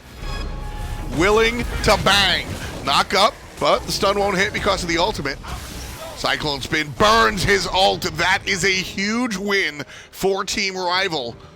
The window for Splyce may have closed around this Fire Giant. Especially once Aror uses that upgraded Cursed Ankh, picked up really with the express purpose of killing fineokay. And as soon as Fine sees that little animation go out, he turns and runs, does not try and do exactly what he did earlier. But still, you're totally right. As soon as you use Circle of Protection there, it stops your momentum. Splyce hiding behind the wall, unknown to the opposition. Here comes trouble as Arkkyl gets hit by everything in the game. He walks away from it. PolarBearMike chases beads out of the mid lane carry. Zigzags twice, but now he's the target of the ire, and Team Rival following up on top of it. Nanu falls down, Fido gets the kill, but again, SoloOrTroll hunts down Arkkyl. PandaCat falls to the hand of the jungler one more time, and SOT waiting for fineokay's exit to put him down more permanently. Splyce again open the door. You know, I got jocked on social media for going to this, but I'm gonna go to it again. Fool me once, fool me twice, man. Splyce are given the opportunity 2 times in a row, and they don't miss it. They do not the second time, and it's just a bit of a too deep of a chase from Rivals carries PandaCat and Arkkyl. I mean, this Serqet pick for PandaCat, for PolarBearMike rather, has done so much in this game to keep Rival on the aggressive, to CC these frontliners, to set up for the backliners very well. But it doesn't peel super well. fineokay doesn't peel super well. This is an all-dive composition, and usually that leaves your mid and your ADC very isolated in these team fights, and Splyce have kind of realized, look, whoever Rival's initially going to go on, we're going to lose them. It was Venenu there, it's been Aror a lot, it's been SoloOrTroll or Scream at times. Whoever is the initial target, we will likely lose, but there's no reason for us to back up after that. In fact, we should be surging forward. You dive underneath the wave and go straight for the teeth of the enemy team, because Rival's going to need to commit a lot in order to get these frontliner kills, and they won't have a lot left in the tank in order to peel for their backliners. PolarBearMike, when he entered the scene for Team Eager, always struck me as a back of the team fight player, more of a Kepri Geb style than an Ares go-to. Now, PolarBearMike, as he has played over his career, has kind of shown himself to be a very well-rounded individual and can bring a lot of different styles, as opposed to when, and it's sort of what Trixtank has done recently as well. Trix always presented himself as warrior support, and now has blossomed into a more well-rounded support. But your roots are important, and I think that's kind of what I'm seeing here. As SOT has chased out the jungle, is I think I'd just rather give PolarBearMike the opportunity to help his teammates than all in on characters like this Serqet. Arkkyl getting all in by Scream. Scream uses quite a bit. He is in trouble, but it takes Rival a lot of resources to kill him. Real spread out here. Aror gets a kill on the CaptainTwig. SOT isolated. Jumps on top, will likely fall. Shell's good, not good enough. And 4 players in Rival jerseys doing dirty in the jungle. Nanu and CycloneSpin, the only ones alive, and I don't know how for long, as fineokay blinks to catch up. fineokay has the ultimate as well. CycloneSpin, no chance he lives here. Arkkyl just needs to make sure he doesn't join him. Easy. Look at the bite back. Team Rival here saying, all right, Splyce, you've done a good job, just like in game number 1. Splyce were able to kind of keep it going and actually get the win, despite Team Rival playing good, playing well, into what Splyce was able to give them time and time again. Here, a slight turnaround, as Rival has taken the momentum and are looking to get their first Phoenix. I say looking, because Nanu will be here. I don't think they can get this. Yeah, Scream's up, and he's got Blink and Ult available. You cannot just try and backdoor that. Nope. Not a possibility there for Rival. And Scream, really that whole fight goes poorly because he just overcommits onto Arkkyl. Hard body. Maybe he thought Arkyl's Aegis was down, but he kills Arkkyl instantly if his Aegis is down. The fact that Arkkyl had the relic buys him so much time and forces Scream to overcommit so hard that it's very difficult for Splyce to kind of get out of dodge after the fact. Let's take a look at the grass real quick, please, and thank you, Doug, because Team Rival had a giant lead, and then Splyce just chipped away, and it really credits to Splyce as they were able to kind of find their way back into this one. Obviously, Rival just took the last swing, but this was largely just Rivals to bring on home, and Splyce said, how dare you? And now we've got a much more even game. If Team Rival go for another objective after this Fire Giant falls off, Splyce should go defend. Splyce should absolutely fight head on head, whereas before that swing, I would say sit on your hands and play defense. Rival have allowed Splyce to invite themselves back on in. Splyce probably not going to fall for this trap that Rival has set for them on the right-hand side. A bit too wary, I would say, despite no ward coverage in that spot. SoloOrTroll is inching forward. May have seen PBM poking out. I don't know. I don't think so. They didn't see him. Now they do. And he's grabbed. Whirlpool separates it. Left side, Twig. Here comes Scream for the left side flank. What looked like Team Rival's advantage is going to be Team Rival's disadvantage. Scream chasing down CaptainTwig. Arkkyl does a great job of excising him out with the ultimate, and Scream falls down to the hand of PandaCat. It's up to SOT here. Help from Aror, and down goes the jungle Hebo. But it's a 4-on-4, and SOT trying to find an exit as the solo laner chases. Man, how are Splyce's damage dealers ever supposed to get involved in that team fight? It spans so quickly from right to left, from the jungle into the lane. It's difficult for them to really get in there. Venenu did use the beads at some point in that, and Scream really did a good job of getting quite a bit out from Rival. And before dying, he got CaptainTwig very low, overhead kicked, the ultimate coming out of the Habois. That's always a feels good for you, but still ends up just too far away and too isolated for Splyce to get there and help. So 33-43 on the clock as SOT walks with no fear in the world. Ultimate from PBM. Premature? I don't know. They cut him down a lot, Ryan. SOT could be in trouble, will be in trouble. fineokay turns around, and the solo laner is safe. At least the solo laner on Splyce. Solo laner on Rival. Similar fate. Very, very low. Finds an exit. Both have upgraded teleport, so it's all good. That last fight, I mean, SoloOrTroll had no ult, and so Mike feels like if we can just lock him down for half a second, our damage dealers will be able to do enough. It's just that Arkkyl could not quite punch through all that protection, and it didn't look like PandaCat was in range to follow up. If that was a whirlpool on top of that last breath, then there's no doubt in my mind SoloOrTroll falls easily. Which I think was Solo's own bad. That seemed very odd positioning for me. PandaCat here on the right side, getting jumped on. Frenzy's popped, and so the disengage. He is supposed to be the front one up there, but it's the geometry, man. This rock right here, not the one the players around, the one right in front of Aurora at the moment, that rock can obfuscate so much, and walking up into that fire giant pit is a very scary path. Pyro started here by Team Rival. They're up 4K. It might be time to stop talking about gold and start talking about team fights. Fino pushing forward, but nobody taking the bait just yet. Splyce seemed to be on the offensive. Scream from the left, looking to collapse on Team Rival. Ultimate's popped, but it's SoloOrTroll again in the middle of everyone, but PandaCat goes down 4-on-4. Perfect job by Scream to follow up and help out on that nice spirit ball over the wall. Catches fineokay, and Aurora is going to bring him right under this tower. Or fire? Or fire. That's what I thought. All about the objective right now. Nanu missed the bus, and he'll have to walk. In there. But here's CaptainTwig and PolarBearMike. fineokay with the teleport. Less of a window than Splyce thought. We are 35 minutes in, so it's been about 5 minutes since Fire Giant leveled up to become tougher to kill. PBM stunned, and that's go for Splyce. Dash away is good, and the jump is better. He's a mile away now. Team Rival for the reset.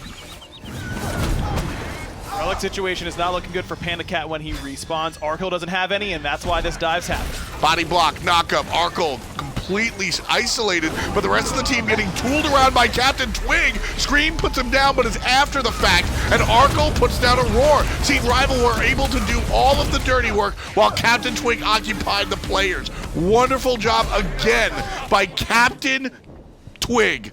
What a play. Now Arkyl's in trouble though. SoloOrTroll around the back. That distracts him long enough.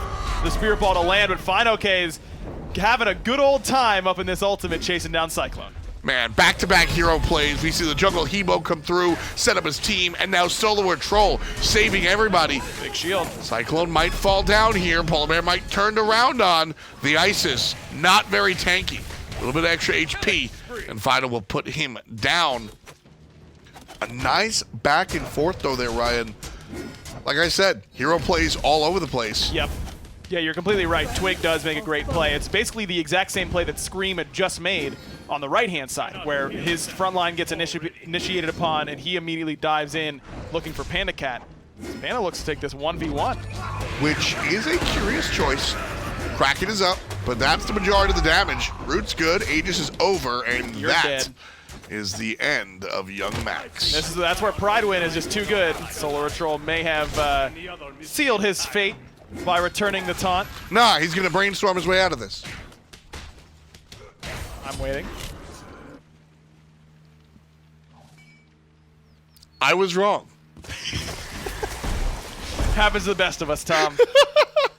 Bit unfortunate. Really, this composition from Rival, I'm really having a lot of fun watching because a lot of times it's either a dive comp or an AoE comp, a team fighting composition. Rival, all of Rival's damage is AoE, but all of their CC is single target, and that's very hard to play around as a team. And Splyce has done that very well so far. Well, right now, the big boy is down a half. Splyce are going to demand the Rival pay attention to them. Here comes a little bit of a team fight, but just a little bit of a team fight. Nobody really willing to full commit. CycloneSpin wanting to hang on to the ultimate. Maybe you'll marry, maybe you won't. Everybody's free to wear sunscreen. So it's 30-20. Splyce are grabbing the wheel. Fire Giant in their backyard at the moment. There's Aror pushing forward, trying to find somebody out of position. PolarBearMike will be the target. Knocked up every bit of CC. And we will see you later. PolarBearMike is kill number 21. Splyce going to the counter, trying to collect their winnings. The rest of Rival are here, and I think the 4-on-5 is enough when you're trying to deal with EFG. Arkkyl used the beads awfully early. He gets up and over the wall. fineokay forced back. Now Splyce, remember, they don't have a frenzy. Normally there's a team that loves their frenzies, but it's a cursed off pickup for Aror to help fineokay. fineokay needs help, though, as he's surrounded. There's a great body block from Aror. Love it. The dash into the little kind of swing around is paramount when it comes to playing Horus. And Aror probably learned that the first time playing the god. Fire Giant opened up. 2 players on the bench means this one much more likely to go easily. Splyce, Team Rival, have a bunch of minions and an archer. Yeah, this is actually good. Arkkyl kind of recognizes exactly what Doug did. This left side Phoenix is toast. SoloOrTroll will not get here in time, no doubt about that. It's a matter of if he can chase Arkkyl down. Remember, he has no beads, but has quite the head start. And even if Arkkyl died there, that's a trade I'm willing to take. Phoenix will change the way you play. Right now, Splyce not changing a damn thing. Right side aggressive. PolarBearMike going to be jumped on. Blinks forward to avoid the knockup. PandaCat, nice placement of the whirlpool, but Splyce a little bit too quick. Right side, Phoenix is the target. PandaCat was a target. They already found him. Scream chased on, helped out by the support. Right side, Bird toast. CaptainTwig dodges that Spirit Ball, but it was a little bit too close for comfort. Circle of Protection still up. Such a great tool in these sieges. But Splyce may need it sooner rather than later because they don't have any minion help coming, either here in mid or on the left-hand side. They're looking to backdoor from this position. This is what Circle of Protection is made for, and the Enhanced Fire Giant is made for. Even without minions, you can make this play. SoloOrTroll blinks forward with Aror. That was the problem earlier. And now Arkkyl on the back line has all the problems in the world. He's chased back to the fountain. Phoenix in the middle lane is gone. CaptainTwig underwater. Here's the Circle of Protection, not even needed for the push in middle lane. Instead, used on the Titan, and that's another one. Splyce, take it down. Man, like I said, Rival's composition was AoE damage, single target CC. And as soon as Splyce really understood how to play against that, it made it a lot harder for Rival. Whoever PBM was going on immediately was just accepted that they were going to die if Rival did the right things off of it. Instead, let's get on top of PandaCat. Let's get on top of Arkkyl. And immediately Splyce saw a lot more success after that. I love their in-game adjustment. Clearly, this team is really, really well seasoned. They've been together for a long time, and they're able to make that adjustment mid-game against what I think, as a player, those are hard compositions to play around because it does attack you on 2 different sort of levels. Splyce handled it beautifully. Again, when it comes to preparation, adaptation, I've always loved what this Splyce team has been able to do. Aurora the player, and I think you see it on the battlefield, and Scream fits this bill well, where it is all passion and emotion until we need to slow down and think about it. Yep. And you see it, man. They go all in, and then back to the spreadsheet real quick. Yep, you got to pump the brakes a little bit sometimes, and They do it perfectly, man. Really well played. Scream had a couple head-scratching moments and a couple great ones. That's kind of the Scream package for you all in one. Splyce looking hot, man, up 2-0 over one of the best teams in the world. One game away from it. Do they win? We'll check it out after this.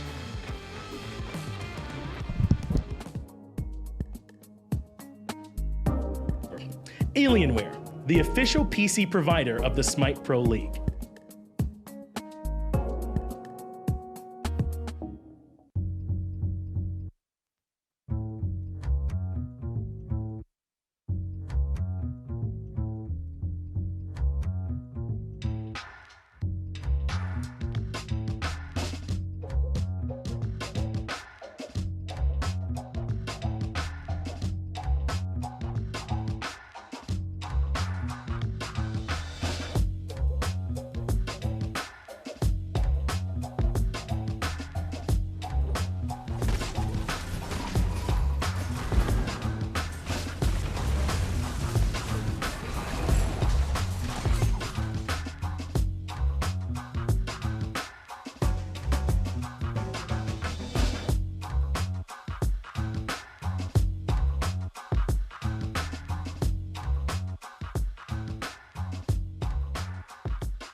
Welcome back to the SMITE Pro League on this Friday afternoon. Splyce just took the last game to go up 2-0 over Rival. Before we continue on, though, with that, just a little update for you all.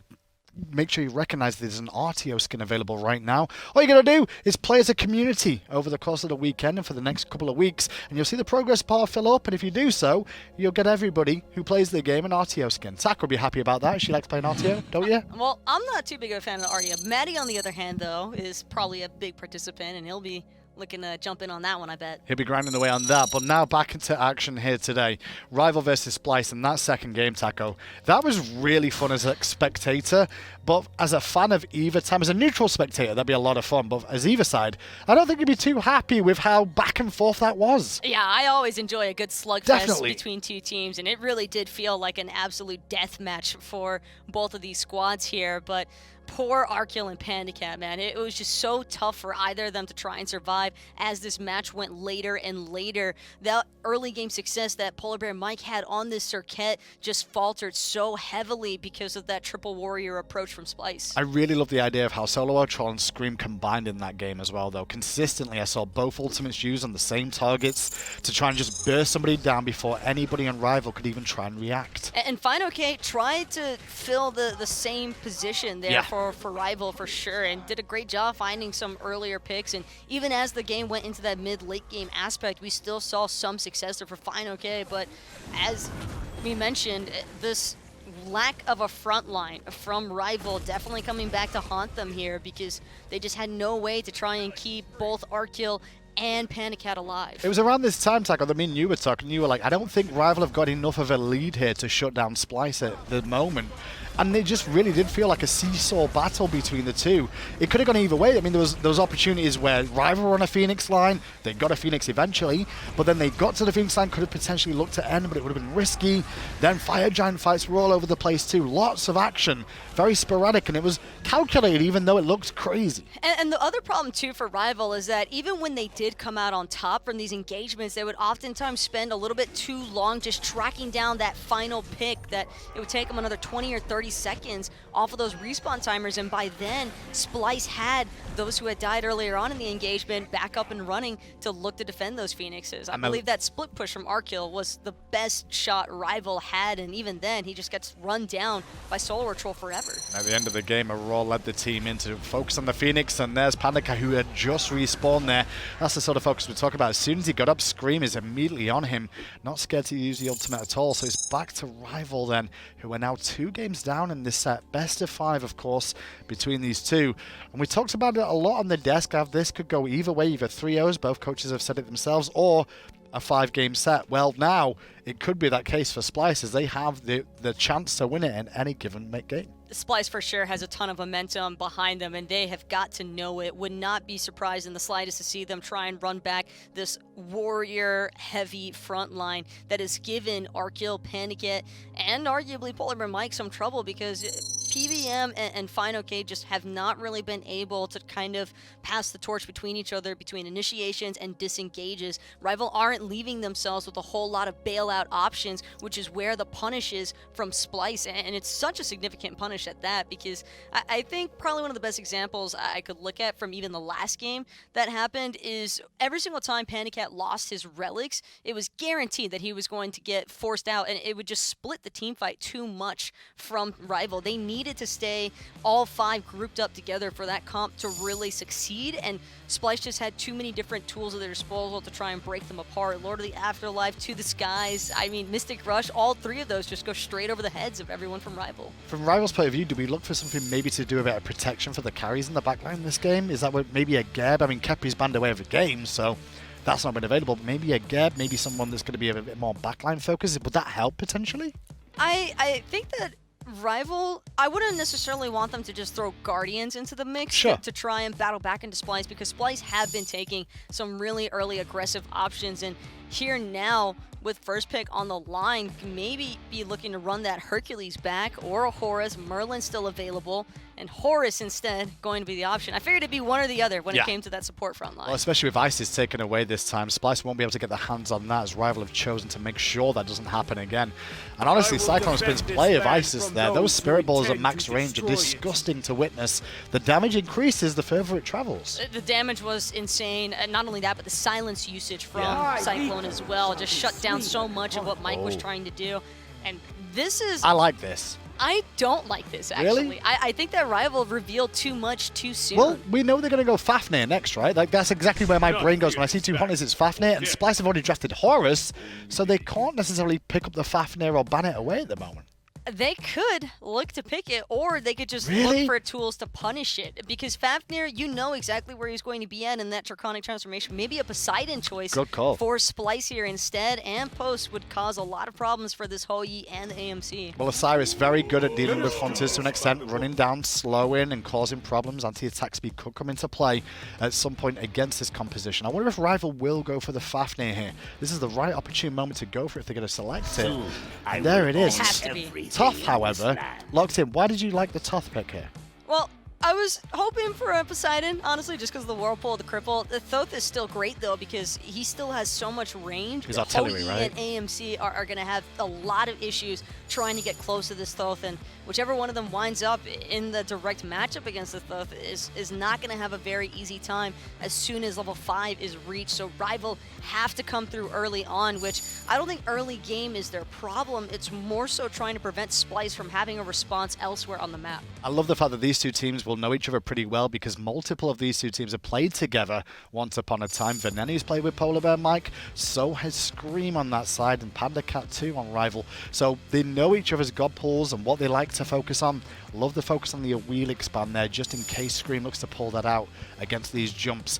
And they will take out the Ravana as well, which makes a lot of sense. They don't want to deal with Ravana Osiris one more time. They showed how impactful it was in Game 2. It's the Nemesis banaway, though, from Splyce. It is just so smart because now they're even more capable of looking for that triple warrior frontline threat. Hercules, by the way, still has not been banned or locked for either of these teams. And I'm not saying it's a guarantee that it could be a Herc pick here for Aror, but there is enough flexibility open in the comp right now for things to go that way. Not too upset by the Vamana pick, though, into the Osiris. We saw what fineokay could make happen in the start of last game. He got a double kill in mid lane because of his rotations there. So hopefully he can go back to that for the Vamana angle.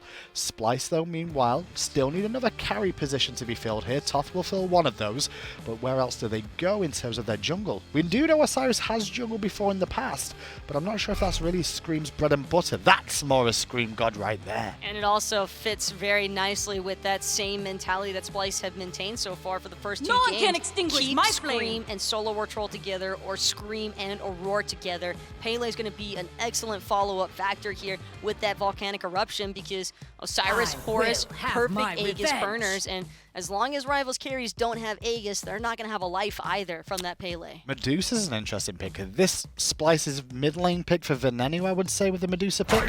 Wave play's pretty okay. The CC immunity from the ultimate can make a big difference as well. Is that where we could potentially look in there? I think I would expect Medusa in the mid lane, just because Cyclone's been playing the mages over in the long lane for that additional farm. I really like the Medusa as well in mid because she has the CC immunity on that Petrify to prevent the Ares no escapes from punishing her early on. And then the final pick there, more than likely going to CaptainTwig, that Ares pick as the final one. Ares in the jungle, someone we've seen a lot more of now with the changes towards his saving flash. He can now clear the jungle a little bit more effectively. All the supports can now clear. I guess my problem though with the Ares, I don't see how he lives long enough to get that no escape off. There's so much burst damage between the final judgment. You've also got Petrify from Medusa, Volcanic Eruption on a Pele. Even Osiris's Lord of the Afterlife can do a decent chunk of damage here. So for Rival, it's really just going to be about picking their moments, but I'm not sure that they're going to have any time to. Are we looking at maybe this Ares play from Twig then in the jungle to be a little bit more wait for the initial fight to start and then join in after a couple of beads and CC immune ultimates have been used? He's going to have to play counter initiation and just bank on Rival's carries not dying first because Splyce have so much outright damage that I find it very hard to believe that Rival's going to be able to live. I think that Rival have just been outdrafted yet again. Really? Is the early game that focus as well for Splyce? Are they okay there? They have enough early game. The lack of it is coming from Thoth. Well, let's find out if Splyce are going to take this 3-0 or whether Rival battle back into it. The casters are standing by. It's going to be an uphill battle, but if anybody's equipped for it, it certainly is Team Rival. They've got their... Oh, man. Usually I'm good with these intros. I forgot the name of the shoes with the spikes on them that aren't cleats that people use to climb trees. I don't know what those are. Well, Tom Ballinger and Ryan Agro-Valley here on the call. Doug, of course, bringing you the observation. And we've got Team Rival versus Team Splyce here. You like that intro? Yes. There it is. Nice and clean. You did a great job. Good work. Nice and clean. Like the start here. Both games 1 and 2 were kind of messy. Right at level 1, we were kind of battling out. SoloOrTroll and PolarBearMike are going to do it. But we saw a little bit more of a scrum last time around.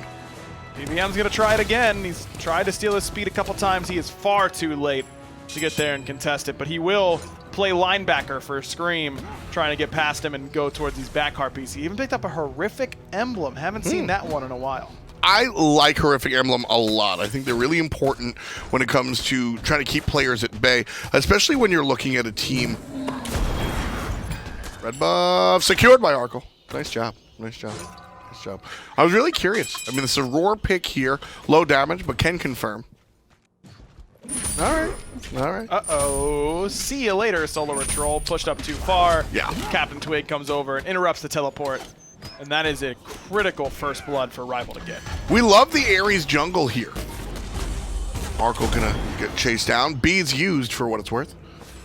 But the Ares jungle, so impactful, I feel like. The only thing that has changed is flames now deal 5% health. 5% total health as damage to minions, and that allows him to clear like a normal jungler, or a solo laner, or carry, or mid laner for what it's worth. He can kill all the minions, and then he comes into your lane and chains you up. Yeah, it's really the fact that that 5% interacts with the Assassin's Blessing, percentage increased damage to the jungle camps, so that's why he does so much more damage to jungle camps as a jungler than he does as a Guardian. He does a lot more as a Guardian too, but it's less noticeable than when you just compound that with the Assassin's Blessing percent increase. Something that hasn't changed is the amount of damage he's able to deal in the early game. The base damage has been there for years, and everybody's always been afraid of that level 1, level 2 Ares. Now you've got to be afraid of the level 1, level 2 Ares gank. The level 5 Ares blinking into your lane and looking for the ult. Or the level 3 Ares blinking in, absorbing the knockup from a Roar, and saving your carry's life. Looking for the kill here. And CaptainTwig flames and chains PolarBearMike over the top. Confirms kill number 2. You'll love to see it. That it's, I mean, his disarm, his kill, man. Them's the rules for sure. But that was a sick play from Arkkyl, getting CycloneSpin in the midst of that dash. And that's what forces Aror to commit to save CycloneSpin and ultimately ends up losing him his life. If Arkkyl doesn't make that beautiful ricochet timing happen, I don't know that Splyce loses a member. Arkkyl, one of the stronger hunters, I think. Game number 1, obviously not going on his highlight reel for sure, but the gameplay after the fact. I've always really liked kind of Arkyl's play in that hunter role. He feels really impactful in ways that other carry players don't. I think you can expect to see players like Funball and Zapman kind of getting those 1v1 plays and jumping in the middle there, and you look at players like Ataraxia for the really big impacts in team fights.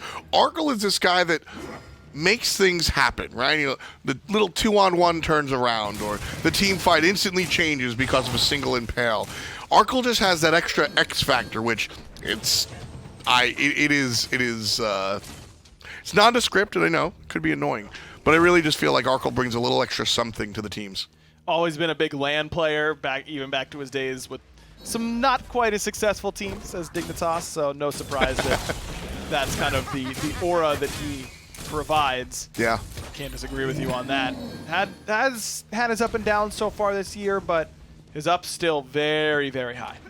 Always impressive to watch. Keeps us cool a lot. A lot of players you can point to and, you know, can't say for sure, man, this guy is 100% obviously tilted, but I think you can absolutely see the emotion in players. Arkkyl always seems to be a little bit more stoic than the group. Can kind of like go 0-4 and then have a game-winning play. Just shrug it off, no big deal. Whatever, dude. Not easily shaken is the Frenchman. Right now, him and his team up 2-0. He has 1 assist off of that. Nice play on the left side, brought to you by Twig and PolarBearMike. That'll give the team a 1,000 gold lead at the early stages. Venenu not going to die here, but certainly will take a whole bunch of poke and wind up walking away. This Ares pick for Twig has looked great so far. Kill and an assist, but I don't know how much I love it overall. Really? Up against Splyce's composition. I agree with Taco's analysis on the desk. There's a decent chance he dies mid power fist a lot. Sure. There's a lot of damage here for Splyce and not a lot of targets that you can easily cripple out and really shut down. I mean, Medusa, CC ultimate, same with SoloOrTroll, same with Scream, same with Aror. You've only got one non-CC immune ultimate on the other side. Mobility is there for Horus in particular, also for Thoth, also for Medusa, but I don't know, these 10th pick Ares, sometimes we go, oh man, that is backbreaking. Like, how does that composition ever fight against Ares? Okay. I don't see it that way here. I don't see it that way either. It's absolutely not the, oh, we forgot about it, like you see with the Ares, and the Odin's has that flavor as well. But I think Ares is good enough where he doesn't have to be that pick. PandaCat will be a pick for Splyce. Getting on the board, PolarBearMike looking for Scream, and CaptainTwig coming from the right side. Chains on everyone. Here comes the ultimate. It'll kill one as well. 2 players down. And that's where I was going. I think that you're absolutely right. This is not one that Ares just auto wins, but I think he's powerful enough to make these early game plays. He's powerful enough that just a chain on Aror can shut him down, and you don't need these 5-man pulls. We got everybody because they have no beads. One pull for a poke here and there, some early game power. I'm on the Ares train. I agree. It's not like an Odin pick where if you're not getting a whole lot of people locked in that cage, might not be worth the pick these days. Ares is better than that, and I agree that is something you have to keep in mind, but just something that if he falls behind, could have been a big problem. Luckily, and maybe not so much luck, CaptainTwig has found himself pretty far ahead, 2-0-2, less than 7 minutes in. So he is in a great spot moving forward and can certainly make a big impact in this game. I think the core of the conversation is really that it comes down to execution from CaptainTwig. If we see him blink in the middle lane with 4 people surrounding him and he tries to ult, CycloneSpin and Venenu are going to shoot him with their bazookas. No problem. But if he's able to walk in a lane, chain you up, chain your homie, flame you down, give props to everybody, walk away, come around the backside, ult around a corner, pull you there. We got to see smart play from CaptainTwig in order to make this work, and I trust Twiggy there. I think Twig is a guy that can absolutely play the oddball style and can certainly get creative when it comes down to it. Big god pool for sure. I mean, he's played nothing but magical characters so far, 2 mages in Habois, and then 1 guardian now in this Ares, but mage level damage a lot of the time. Well, CaptainTwig has been one of my favorite junglers with respect to playstyle and god pool for a long time.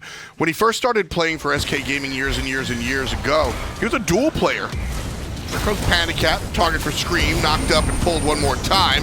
Here's the answer back from Ares, but one more time, Scream's low, and it's fineokay. fineokay TP'd in, and he's going to get rewarded for it. Sets up for a kill and gets one himself. Beautiful forethought to TP into mid. And that whole engagement, it looked like it caught Rival off guard, but it really didn't. There's a ward on right side mid Harpies that spotted Scream and the angle he was coming at. So that was a premeditated sort of gank in the mid lane by Splyce. Yep. The Rival was really, really ready for it, and they responded nicely. PandaCat, obviously not going to be thrilled about it, but if you're trading 1 for 2 every time, that's how it works. Look, his job is not to live. Yep. I think that's a really big misconception for carry players, not just for mids, but ADCs, even junglers. Living is not always the best thing you can do. Dying is often the best thing you can do. You just have to get your damage off, and PandaCat's done that twice. CaptainTwig shows up one more time, forces the beads at a CycloneSpin.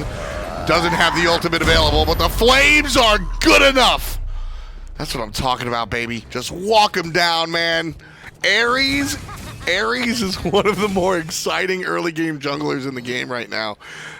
We just gave the X's and O's, so if I could wear my fan hat real quick, that was fun as hell to watch. Ares sick, dude. He does a lot. Great positioning from Twig, and Twig can have these sorts of sets where game 1, I mean, he is a complete non-factor throughout, and in this game, he's been hard carrying. It's the turnaround. I love it. And like I said before the last team fight, Twig used to be the #1 dual player in the world. So his god pool is not anything that anybody should be surprised at. He can bring the full tank Serqet, or he can come with Najad and build Deathbringer and pure damage, or he'll show up in your lane with the Ares power build here. Don't forget he's getting an extra 30 power from the Jade Crown there because it's an aura item. So he can kind of do it all, and I really do love watching it.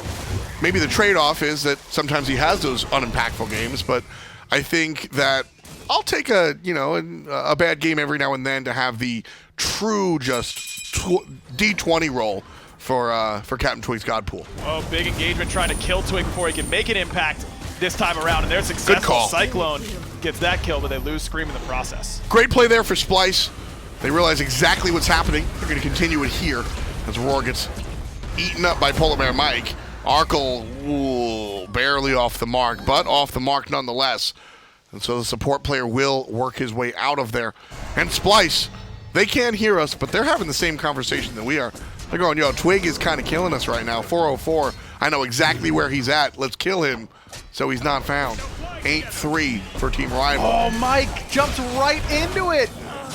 Beautiful play by Aror. Mike didn't keep his eyes on a swivel there and see exactly where everyone was going. If he jumps over the left side mid-heart piece, he's got a much better chance to live, but SoloOrTroll had the ultimate anyways. He's probably dead no matter what he does. That's just a beautiful play by SoloOrTroll and Aurora combining, and a bad decision from PBM to jump in towards the middle lane, towards the back end of that Draconic Corruption. Ares ult for SoloOrTroll's ult. Trade. No problem. Probably a little bit better for SOT than the Ares ult. You kind of want that for a little bit later, but I don't think anybody's going to be crying over spilt milk there. Slight lead here for Team Rival in the early stages as we approach our 12th minute. Splyce trailing by about 2,000 gold, give or take. They do have 2 games above Team Rival, and Splyce were trailing in game number 2 early on as well. So comfortable is Team Splyce. I wouldn't say they're shook at all. Scream's going to continue to get stronger now that he has his Soul Leader. It's stacking. This is an item that we used to see all the time on Pele. Not so much anymore. I think it's because people started to realize that people were building a lot of anti-heal against Pele, and you're just kind of doubling down into it. No anti-heal yet for Rival. They can build it very effectively. PandaCat can easily get Brawler's Beatstick. Twig can easily get a Contagion or Pestilence and get power out of it because of the Ares passive. And I'd like to see that quite a bit, but I still don't think this is a bad option for Scream. I still think Pen first is a bit better. CaptainTwig in trouble again. Cyclone from a distance cuts him down. At the end of the day, 60 power and some CDRs, just good stats. Passive be damned, but I'm with you. The Pen is a nice look. We're trying to force something, and I don't know if it's here, Ryan. Knockup's on 2. The rest of his team looking at PolarBearMike. Nice Auror's by himself. Over the wall comes the team, but it's PBM that makes the first move. fineokay jumped on by SoloOrTroll. Venenu here on the right. Left side, Hunter v. Hunter. And then CycloneSpin looking for the long-range shots. One more will do it. Can't find it. Arkkyl on the run. Cyclone finds a pop. The ultimate not available. Arkyl's dead. I don't see how he gets away from Cyclone. That Nice. change to getting Hieroglyphic Assault back more often. The more you hit it on a target. Cyclone hit 2 out of 3 on Hieroglyphic Assault onto Arkkyl. That means it's going to be up very soon. Cyclone leverages the early CDR he has. Again, 30% in the early game between Mage's Blessing, Boots, and Pythags into an early kill, but Arkkyl did get both relics out from CycloneSpin, so not a complete throwaway. Still feels bad when you get soloed. I think it's weird that Pythags has CDR in it. That's strange. There's health on it. It's going to provide you some attack speed and lifesteal for your homies, right? No, just power and lifesteal. Power and lifesteal for your homies. It's always for the basic attackers, lifesteal. That's why I think attack speed. But the cooldown seems like an odd place. But I think the cooldown and the health are what makes it so attractive. Because you want everything else, but it's just under good enough. And then they're like, well, what if we give you some health and you can push your buttons more often? It's not bad. It's pretty hard to have 4 stat lines and not be good as an item. That's true. No matter how low the stats are. Yeah, the only time is like items like Stone of Gaia, where 2 of those 3 are CCR. 2 of those 4 are like MP5 and HP5. Those sometimes get overlooked a little bit. But if you've got 4 relevant stats, Fino sneezes. Oh, okay, never mind. I thought he got the steal. But the Gold Fury, on the other hand, a different story here. Leashed by Team Rival, looking for the team fight, and Arkkyl will find it. Scream goes down. That's kill number 10. Here comes Fino, 2 knockups, lining up the Ares pull, gets 1 kill as PandaCat, and gets the other is the Hunter. fineokay puts down Venenu, and it's 4 people in a coffin. SoloOrTroll coughing as he walks away, and Team Rival, they're certainly not joking. Gold Fury goes in their direction, and that'll give them a large lead here, Ryan. 6,000 gold at 15.5. This strategy of killing Twig, he's been out of position a little bit, so let's keep doing this exact same strategy. Does not work right there for Splyce because Twig finished off a winged blade, gave himself a little bit more protection and a little bit more movement speed, not protection but health, effectively tankier. I gotcha. And ends up surviving a little bit longer than he had up until then. Scream's build, I said I liked the Soul Eater, but I usually like Pen first. He's got no Pen in this build. I mean, yes, Stone Cutting Sword will take away protections and give them to you, but that requires auto attacks. It means that Eruption is not getting penetration. It means that your 1 is not getting any penetration. You need that in order to kill this Ares with just natural base stats, and you're losing power because the Jade Emperor's Crown. Scream's always been a bit averse to the Mace tree, and I think it's hurting him here. So what are you looking for? Are you looking for one of the 40-10s, like a Brawlers or a Jotuns, or are you looking for an all-out Titan's Bane? No, not Titan's Bane this early, no doubt. It's first item Crusher or Jotuns, then into the Soul Eater, I think is a better way. It's slower because it means that you're taking more time later in the game to stack your Soul Eater. Right. But you need the Pen against a Guardian jungle. You just can't have only this amount with auto attacks only. It's just not good enough, I don't think. And don't forget, not just any Guardian. I mean, CaptainTwig is delivering. We're talking 30 protections plus to his teammates with bolster defenses. Yeah, and that's himself. a big deal. And himself. Yeah. So he's going to get a lot of extra protection, and all of a sudden it's going to be very hard to bring him down. I just think that Scream needed more Pen in this build in order to have a chance to keep this train of killing Twig rolling. He was going to get too tanky too quickly if you just kept building power. Left side, tier 1. History. CaptainTwig sends out a chain, won't find a home. He'll have to walk away. That was the old joke. You miss a chain, you're useless for 12 seconds. Now Flame's kind of hurt. You still want to walk away if you miss your chains. Yeah. Not as dire as Thanatos. Miss your 1, you better run, but you got to find a home for that, man. CaptainTwig moving over to the mid lane with the rest of his team. All tier 1s are history for Splyce. Team Rival, on the other hand, have every single one of their structures. And then some. They've defended the Gold Fury, has yet to be taken by Splyce. No Fire Giants either. Team Rival, regrouping right side. Fire Giant could be on the horizon. For now, they look for a fight. Not a great spot to take one, though. It's pretty deep in Splyce's jungle, but Rival's really taking just about any fight they can get without having to pull Fire Giant. They want to extend this lead even further in the 2-minute window where Fury is still on respawn. Just going to be a bit difficult if Splyce is going to play so defensively. Auror's playing, exactly. Auror's playing it real safe here with SoloOrTroll. CaptainTwig lines up. Bolster before chains, interesting.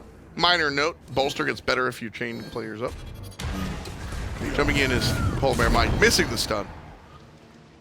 Arkkyl finds the angle. That's...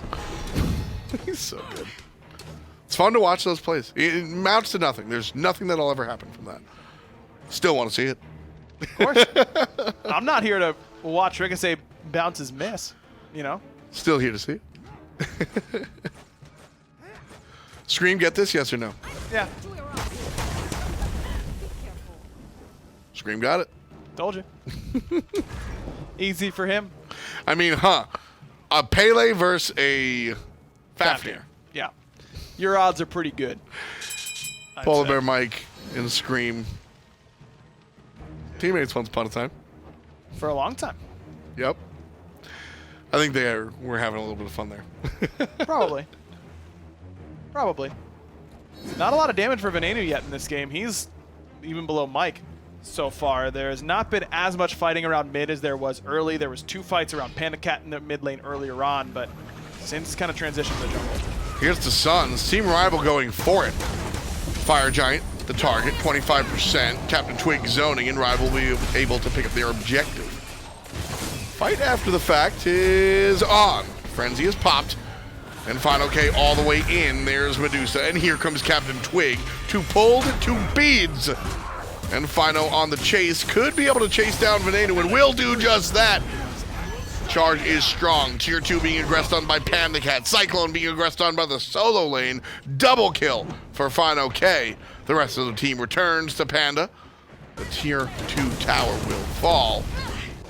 Split push by Scream, but somebody's got to call up that Pele because Team Rival are looking at the right side Phoenix. And just too many numbers in Rival's favor. Gold, XP, itemization, health bars. They don't expend too much to get the Fire Giant. Yes, Arkkyl's ultimate, but PBM, Draconic Corruption continues after you use it. You're not, using the button and then it's gone, kind of like most ultimates. You still get value from it after the engagement is already over. They burn fire very quickly, and Splyce kind of makes the choice to either likely lose the game at that point or try and stem the bleeding pretty heavily. They take a risk, and it just doesn't pay off. Now they are truly behind the 8 ball. We are potentially in single-digit percentage numbers now. Yeah, it's really rough at the moment. Gold Fury goes down one more time. Team Rival. The largest lead of the set, to be honest with you. Splyce had a large lead when they were pushing down a Titan, about 15,000. But outside of that, it's been 9,000, 10,000. Rival now finding themselves at that 11,000, 12,000 mark, which, like I said, Splyce only found when they were taking down the Titan after Phoenix Gold and Tier 2 Gold. Rival having that in the middle of this right now is a really big deal. Some gold still on the map for them to grab in the middle left side Phoenix or towers as well. So Team Rival can group up and kind of do whatever they want to do. Still no pen for Scream outside of the stone cutting sword, which again, he's not triple autoing anybody right now. It's really more about the movement speed and power most of the time. And that's not what you need against the Ares jungle. Looks like he's either going for Erendite or Pride Wind. Probably Pride Wind because of the Masamune would be my guess. He also picked it up on the Robin game despite not having a lot of other protections. Probably just values a CDR, and it is guaranteed damage after your ultimate. No chance to miss it as long as you're still right next to them. It's going to happen, and adding 150 to 200 damage just from your natural procs isn't too bad. Left side of the target for here for Team Rival. They've already got the Phoenix down to half. SoloOrTroll and Scream are up front. On the back line comes CaptainTwig pulling up CycloneSpin, who's in trouble now, but CaptainTwig's in more trouble. The jump on top of the solo laner, and the follow-up from Cyclone is good enough. 4 players still on offense. Fino doesn't care. Arkkyl gets another one. And with 2 players on the Splyce bench, Arkkyl can't find it, but Fino will chase him down. The Titan is the target. This could be defended. They have enough numbers, but that damage, too much to handle. And Team Rival making a series, it's 2-1. Really, the only difference in that game is Twig got super fed early and pushed that lead perfectly. Game 1, he fell behind very, very hard. Game 2 was closer, and he was much more relevant in that game, but still not as relevant as he was there in Game 3. Turns out the new bionic eyes for CaptainTwig helping him land those chains. Fantastic stuff in the early game, and really, like we kind of laid it out in the conversation we had on broadcast, Ryan. But this is quintessential Twig. Unfortunately, sometimes he has a lackluster game, but his potential to stand up and just dictate what goes on in the early game or whatever part he wants to can absolutely come to fruition. And I definitely, you dedicate that early game to the Ares play. Yeah, name a more iconic duo. Twig playing a semi-tanky jungler, getting huge, and frontlining and dealing all the damage he needs to at the same time, and making it really easy for his team to win the game. Couldn't be me. Can't make it. Fantastic stuff here. Rival making it interesting. Splyce kind of taking it 2 games after another. Yep. Rival digging in, getting a victory. We'll continue with the series right after this.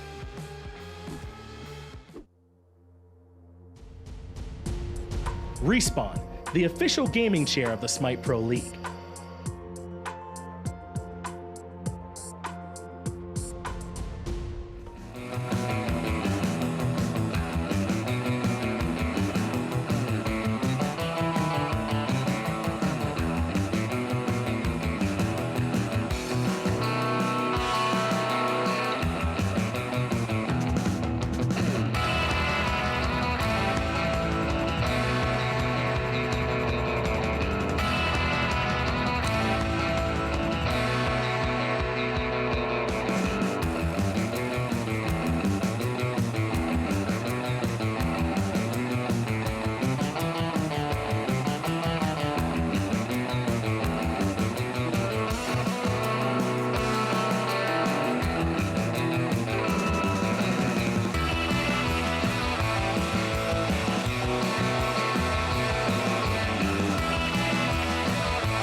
Well then, well then, well then. What a turn up for the Bucks that game was. Splyce end up losing that game to Rival.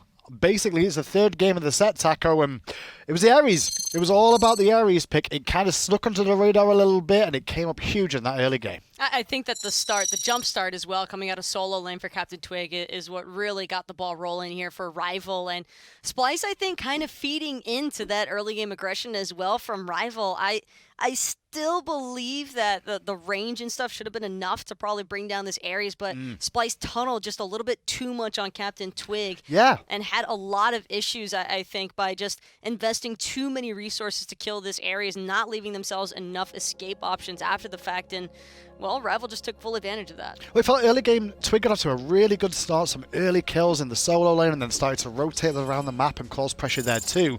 And Splyce recognized the Ares was causing them problems, so they started to focus it a little bit more.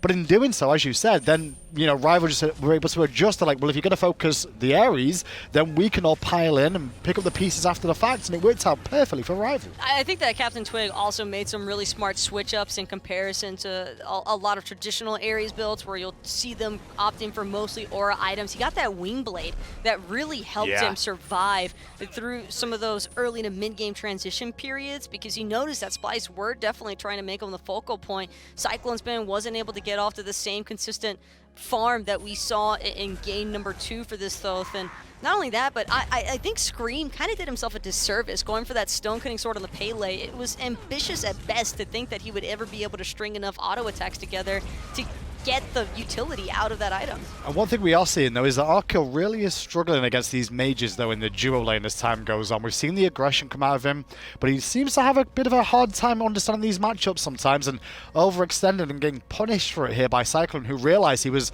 all alone and had the opportunity to pick up that kill. Fortunately for the rest of Rival, though, they were able to reel Arkkyl back in, because that was the only solo kill that Cyclone was able to find up against that Ho Yi. After that, it was pretty much only ever Arkkyl with the rest of his team, and can't give enough credit to Fino for the piloting of the Vamana in game number 3 here. He was just an absolute nightmare for anybody on Splyce to try and run away from.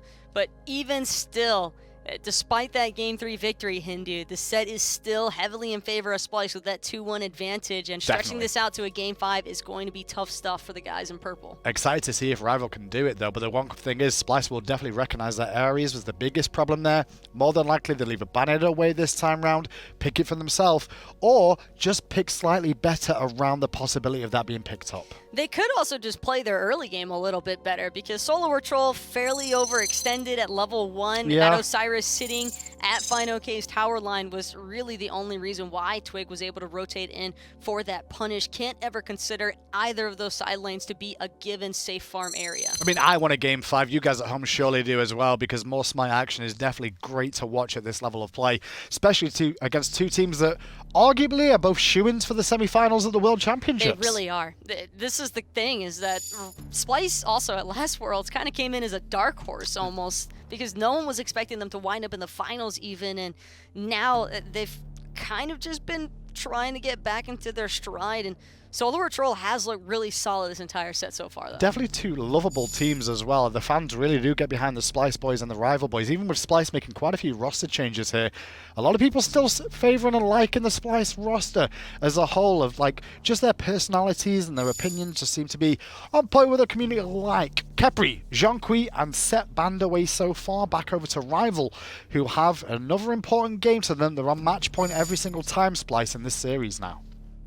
AMC, though, going to be shifted around as that secondary ban here for Rival. A little bit surprised to see that the B is actually one of the larger concerns here, but it was a little bit of inkling. I'm not going to lie, might have overheard Splyce mentioning wanting that Muzen pickup in the walk back over to the desk really? even. Well, Rival did go with the AMC Ho-Yi combination first of all, after the Horus pick from Splyce. I do wonder if Splyce run back that Horus first pick this time round. Still not seeing Aror pick up that Hercules at the moment. There it is. But I will say, I mean, that was banned by Rival last game. AMC was available, so Splyce immediately picked up the Isis instead, and that did go into that man's hands there. CycloneSpin. Ho-Yi, though, going to be picked up yet again here for possibly Arkkyl. Could possibly go mid lane for a little bit of a switch up. Keep in mind, PandaCat can never really be ruled out, having been a former Hunter player himself. As for the secondary pick, though, that early Fafnir, just a guarantee that Splyce doesn't look to take it away. Completely agree there. Splyce now with some opportunities and decisions to make for themselves. I wouldn't mind they maybe look at Hercules again this game, just because if they go for the Horus, we saw the Ares a little bit later on, and Rival still have the Ares option available. Vamana, though, going to be a really early pickup here for Splyce, and no guarantees that this is a solo lane Vamana either. Even though I think SOT could pilot it pretty sufficiently, there is still a chance that we wind up with the jungle Vamana on our hands. Scream does like straying into that unconventional territory from time to time, but there's that Herc that you were just talking about. And a little bit of a sleeper. I was going to touch on the Vamana for a second as well, because don't forget, CycloneSpin once upon a time did play the solo lane. Sure, we don't necessarily see Vamana in the dual lane that much. Vamana ADC. He could ADC it, right?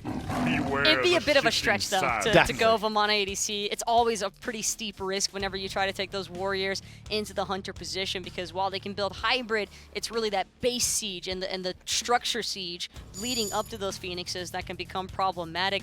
Granted, Circle of Protections plus Hercules with the mitigate wounds, and even the Vamana in that big baby forms a lot of self-sustain so far here for Splyce, and Rival's best utility for eliminating that option is Toxic Blades and Beat Sticks on these hunters. I wonder if we'll see a Serqet ban from Splyce here, just in case, because it would shut down a bit of the healing that Splyce would have on the table, although it's not the greatest at trying to burst down some of those tankier targets.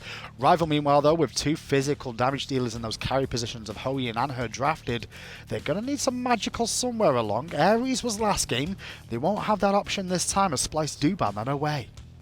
Don't think that Chronos is a likely possibility either for Rival, because then they might run the risk of being a little bit squishy too again. in-hand focus. A lot of attack speed, while it can be good if it goes super late, these games have not been going very late at all for either side, so I think it might just be a little bit too much risk versus reward, but Splyce still sitting heavy on that 5th ban.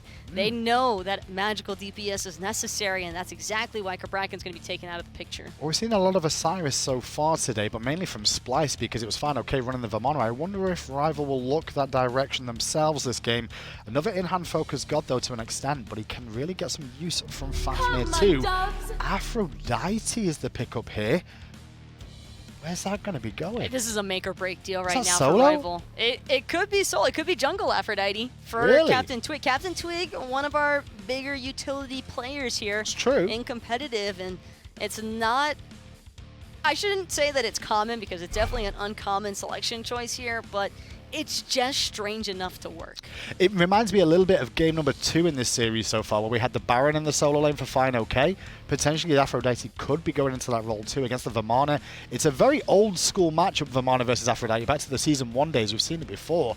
But like you said, it could go towards the jungle. Splyce, meanwhile, hovering the Hachiman, and now the Susano has been locked in alongside it. So really looking to get the pressure going with this Susano pick. I think one of the only problems with that Hachiman is, yes, you get an attack speed stim of your own, and in fact, I have to assume that that's going to be the Hachiman there for Splyce. So Heavenly Banner going to be a interesting counteractive measure for some objective control here. There is Circle of Protections as well from that Isis. But Taco, the Odin pick. Nobody plays Odin these days. Everybody says he's bad. He doesn't bring anything to the table. Rival have drafted him here, and Splyce's comp is in this terrible state of affairs because of it.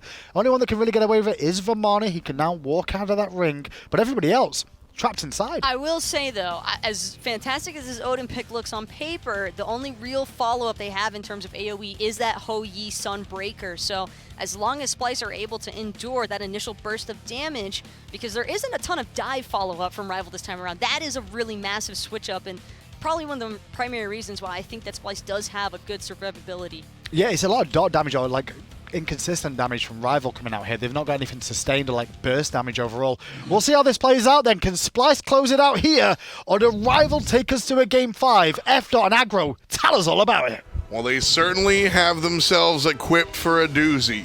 An Odin and an Aphrodite. The Aphrodite going to be piloted by fineokay with the best skin, and CaptainTwig in the jungle on the Odin. One more time, your commentators are Tom Battinger, Ryan Aggro Bailey, and your current observer, your past observer, and your future observer, Doug LeBlanc, as now, forever shall be. I have a proposition for that graphic. I Shoot. think that we should have 4 different pictures of Doug. Okay. Of just him getting more and more exhausted and worn down because he does every game, and just like towards the end of the day, we start changing it out. You know? But I think it's instead of being representative of the energy level, it's representative of the attention and success level. So it's always at 100%. Sure, you're not wrong. I just think it'd be funny. I don't know. If you in any way, shape, or form try to disparage Doug, we will find you. Weird, but okay. Blue buff defended by Team Splyce. Even with the frenzy pop from PBM, I thought the horrific emblem did a really good job last game. It really did a nice job of abusing the fact that there aren't many sprints in the meta today, so you end up really getting value out of that horrific emblem. Not the case this time around. Instead, he goes immediately for the frenzy, double hunter composition, and I think that he's feeling exactly what might be the case. You don't really, which was Taco was saying, you might need a little bit more damage for these people in the cage. You don't need to slow them down anymore. They're already locked in the cage. Right. You just need the more DPS. So Team Rival here, looking for the oracles early. Willing to let the left side harpies go in lieu of those. Fino on the Aphrodite. What an interesting choice here. Very curious to see which way he's going to go. Love to see the book 2 build. No. Guardian Blessing breastplate garbage. Show me the power, baby. Yeah, I love it. I want to see that into boots, into Asclepius. Like, give me power, man. You might be getting it. PandaCat poked a little bit. Nanu on the Hachimon middle lane. As CaptainTwig makes a long rotation around, pinged out. And so he'll be safe and sound. Scream will find his own jungle. Alright. Got to use that Odin clear early where you can. CaptainTwig doing a nice job of that. Susano was a great pick for Splyce in game 1. Normally takes a little bit longer to ramp up than it did there. That was a great start. They set Twig behind. Scream got a bunch of early farm. This Odin will be much harder to do that against. Scream may have a tougher time in the early stages, but will eventually become the mid to late game Susano, which is very hard to deal with. Personally, my least favorite character to fight against. SoloOrTroll and CaptainTwig battling it out here in the jungle. That'll pop the shield. Auror's here with PolarBearMike trailing, and fineokay's ready to go, but Scream is here as well. So a nice 3v3 set up here by the enemy blue buff. We're in Rival's jungle. fineokay gonna get jumped on, flip back, now in trouble. And Aror will get first blood for putting down the healer early on. It's exactly what Splyce should be doing. You say you love the book build, and it's good if you escape with it, but it's hard to escape with a lot of the time. And good rotation in from Splyce, just putting pressure on that enemy blue. No MP5 in the build for fineokay, so you know he needs it desperately. Yeah, the teleport coming through. PandaCat here in trouble. Beads is quick. And it's just quick enough. Ooh, barely getting on out of there. Usually we see some creative approaches to the solo lane Aphrodite, but fineokay going the traditional teleport build in lieu of any other team fight relics. So he will have some trouble kind of sustaining himself here as far as mana is concerned if he does lose that blue buff. That's why Splyce paid so much attention to that blue buff on the right side, and that's why, despite the death, it's so important that fineokay actually is able to pick up said blue buff. Because an Aphrodite without that blue buff is very, very troublesome. She just isn't really able to do anything. So, 2 mana-hungry characters here in the lane, both SoloOrTroll and fineokay piloting players that really need that blue. A little bit of a bad thing for Splyce, though, that they don't get the timer from that blue buff. They've got a general idea of when it will be up. It should be slightly after SoloOrTroll's blue coming up is the way you want to time that out most of the time, but you don't have an exact timer. You know, they don't know, do we have time to go and clear our own blue and then head there and still be on time, which is early for buff invades? Do we need to forego our own blue buff and try and take that fight without it? Good thing to get the first blood, especially on a fineokay. Just a bit unlucky that they can't stick around and do the blue after. Oracle's one more time to Greston.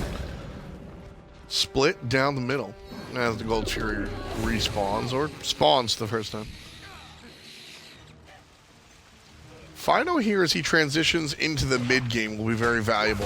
CaptainTwig jumping on somebody, and the back off should just kill players. And so I want to see Fino start to rotate earlier than most.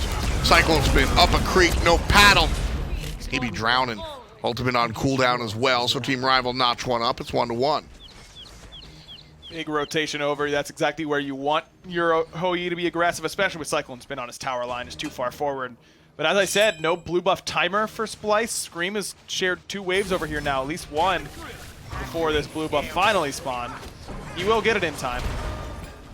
PBM can't steal it away. Yeah, oh no. SoloOrTroll is able to go ahead and grab it. Now Fino needs to look for the response play.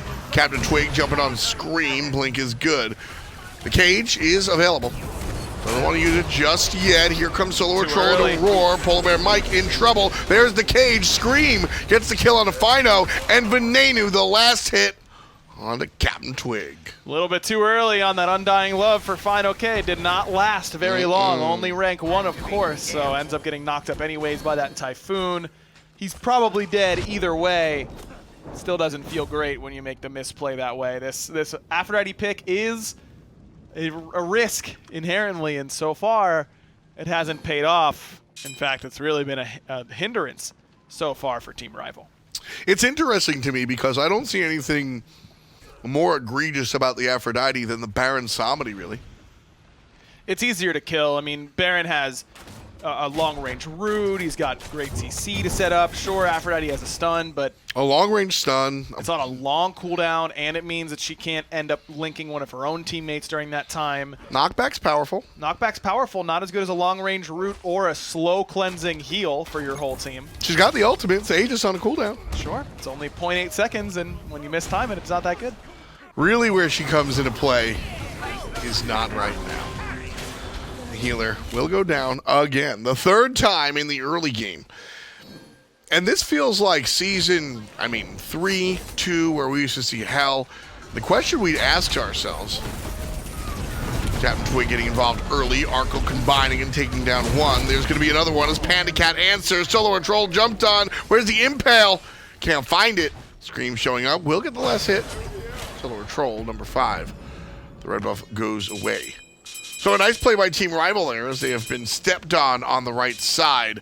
Team Rival now make a play on the left and are trying to leave, but Rival might not be allowed to. Splyce show up, CaptainTwig in the dirt. 2-0 and 4, Scream part of every single kill so far. Love it. Said he might not get off to as good of a lead as he did in the last one. Well, I was wrong on that front. Exact same level of start of game 1. He is huge right now, up 2 levels over CaptainTwig. This is Scream is another player like CaptainTwig that has a really wide god pool, very eclectic. We saw him play Bastet on the world stage.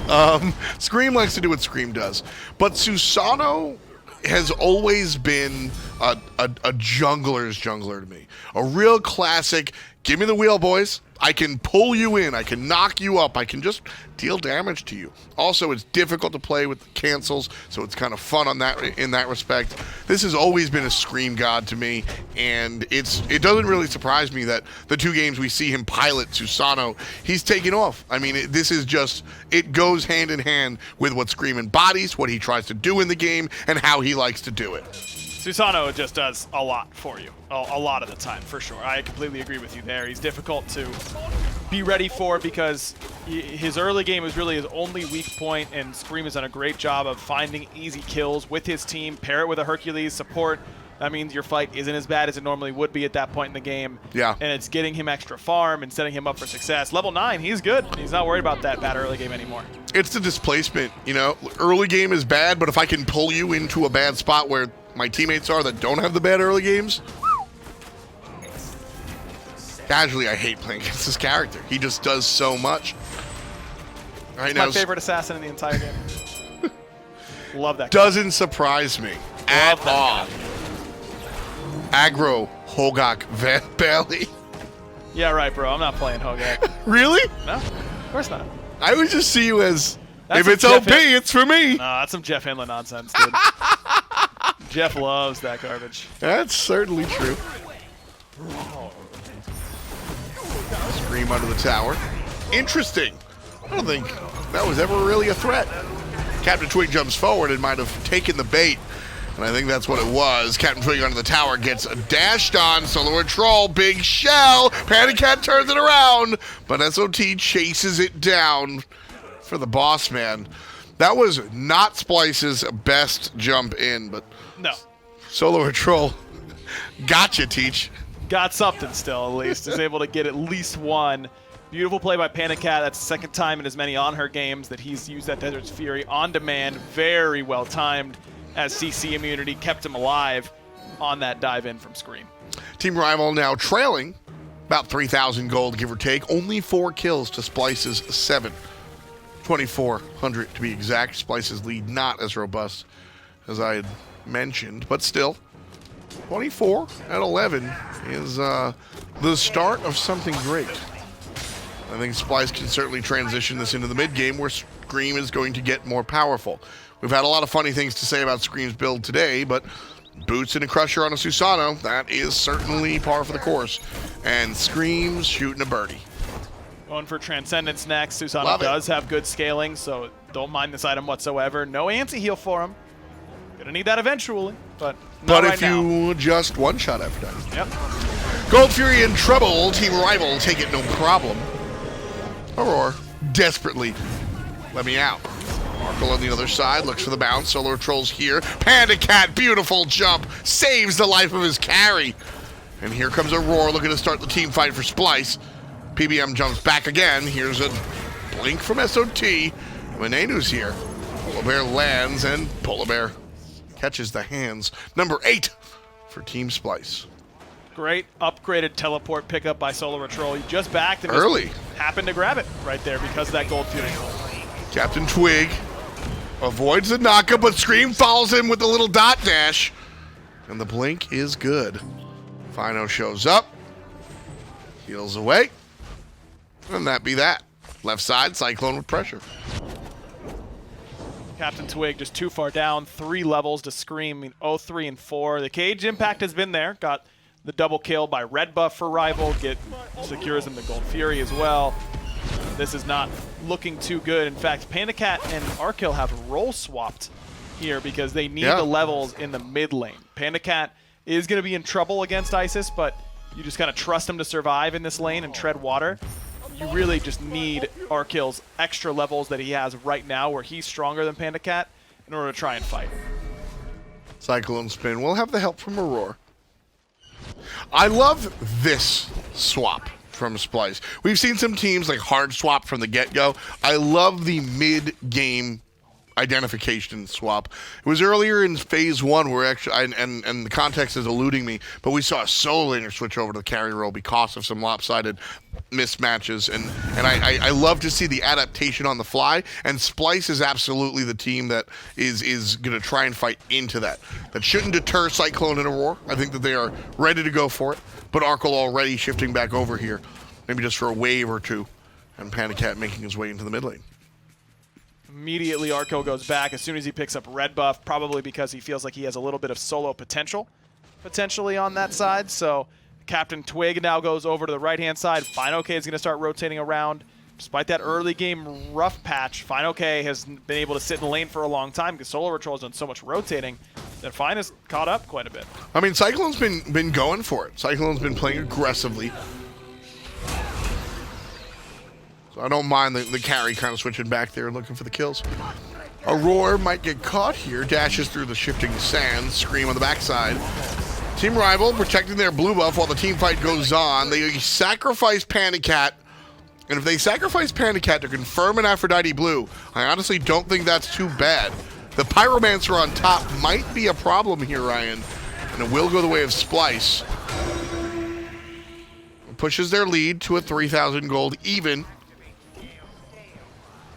Starting to teeter tip into Splyce's favor. Yeah, Scream is just too far ahead right now for anyone on Rival to do anything about it. Susano kills ADCs really, really well because ADCs kind of need to stand and plant and fight against you and just auto-attack trade. Susano does so much ability damage that it's all in bursts. You don't get a chance to kind of auto-trade him very well. Right. And he can do it from a distance with the Typhoon. He's so mobile that it's hard to lock him down and land those autos consistently, or CC him with things like Impale Stun. That last play was beautiful. Charges Typhoon, waits until the Impale's about to come. He teleports behind PandaCat to get through the Impale and hits him with a knock at the same time. That's the stuff. Cage is dropped. CycloneSpin in trouble. Circle of Props comes out after the cage. Nice play there. And Aurora going to chase out the Odin. Dash kick will miss. Spirit Ball won't. Nice shot through the wall. Double digits for Splyce. Very rare missed driving strike there by Aror, but CycloneSpin has his back. That's exactly how you play that fight, by the way. Drop your Circle of Protection early, Aegis, but don't pop it because you want to get the heal. Give yourself that damage mitigation. He returned way more damage on a Twig than Twig ever dealt to him, and that's just a level disparity. If Twig is level 13 even, 2 more levels, can Aegis or something like that to get rid of some of that damage. Shell, just have more natural protection. You're in a much better spot, but that was perfectly played by CycloneSpin and a lot easier to do once you have a huge level lead. And again, Splyce's lead grows. About 3,500 now. Bit by bit. 38, even closer to 4. Bit by bit. Splycer just slowly. 1 kill, 1 camp. 2 kills, another camp. A Gold Fury here and there. Gold Fury actually on the other side. Rival with the only Gold Fury of the game. The totem of coups have been going to Splyce. 7. That's no surprise. Aphrodite's already lost her tier 1 tower. The Vamana has worked out here largely. The Aphrodite now shifting into some tank items. And I think this is the beginning of the end for the Afro. Arkkyl under a bit of siege, but doesn't need to be too concerned. No anti-heal still for Scream, but he knows Venenu has that Brawler's beat stick. Problem is, Majima not great at applying that anti-heal. Splyce got this the last time, or Splyce watched his rival got it the last time. Now Splyce take home the Oni Fury. They're going to look for the fight. Blinking forward is Screaming SOT, and PandaCat given to Venenu by Scream. The rest of the fight on the back end. SoloOrTroll chasing him down. Couple of players caged. The jump is good. Team Rival trying to run away. 5,000 gold south of Splyce. And Splyce coming in from the front, the left, and the back. Now willing to retreat. Team Rival under their tier 2 at 17.5. Now maybe Splyce went a little too far. Just kidding. SoloOrTroll, knock up, knock down. CaptainTwig underground. And all 5 members of Splyce still looking cute, feeling cute. Man, you can definitely keep CaptainTwig down right now. 0-5 for him, only level 12. He blinks in. I mean, Venenu's definitely out of position, but Rival just can't punish because they just don't have the levels. They just don't do any damage at this point and can't withstand the damage that Splyce is putting out. The highlight of no anti-heal for Scream, but Hydra's 2 already getting that Hydra's passive proc, just not quite as strong as it'll be soon enough. As soon as he gets that, just got it.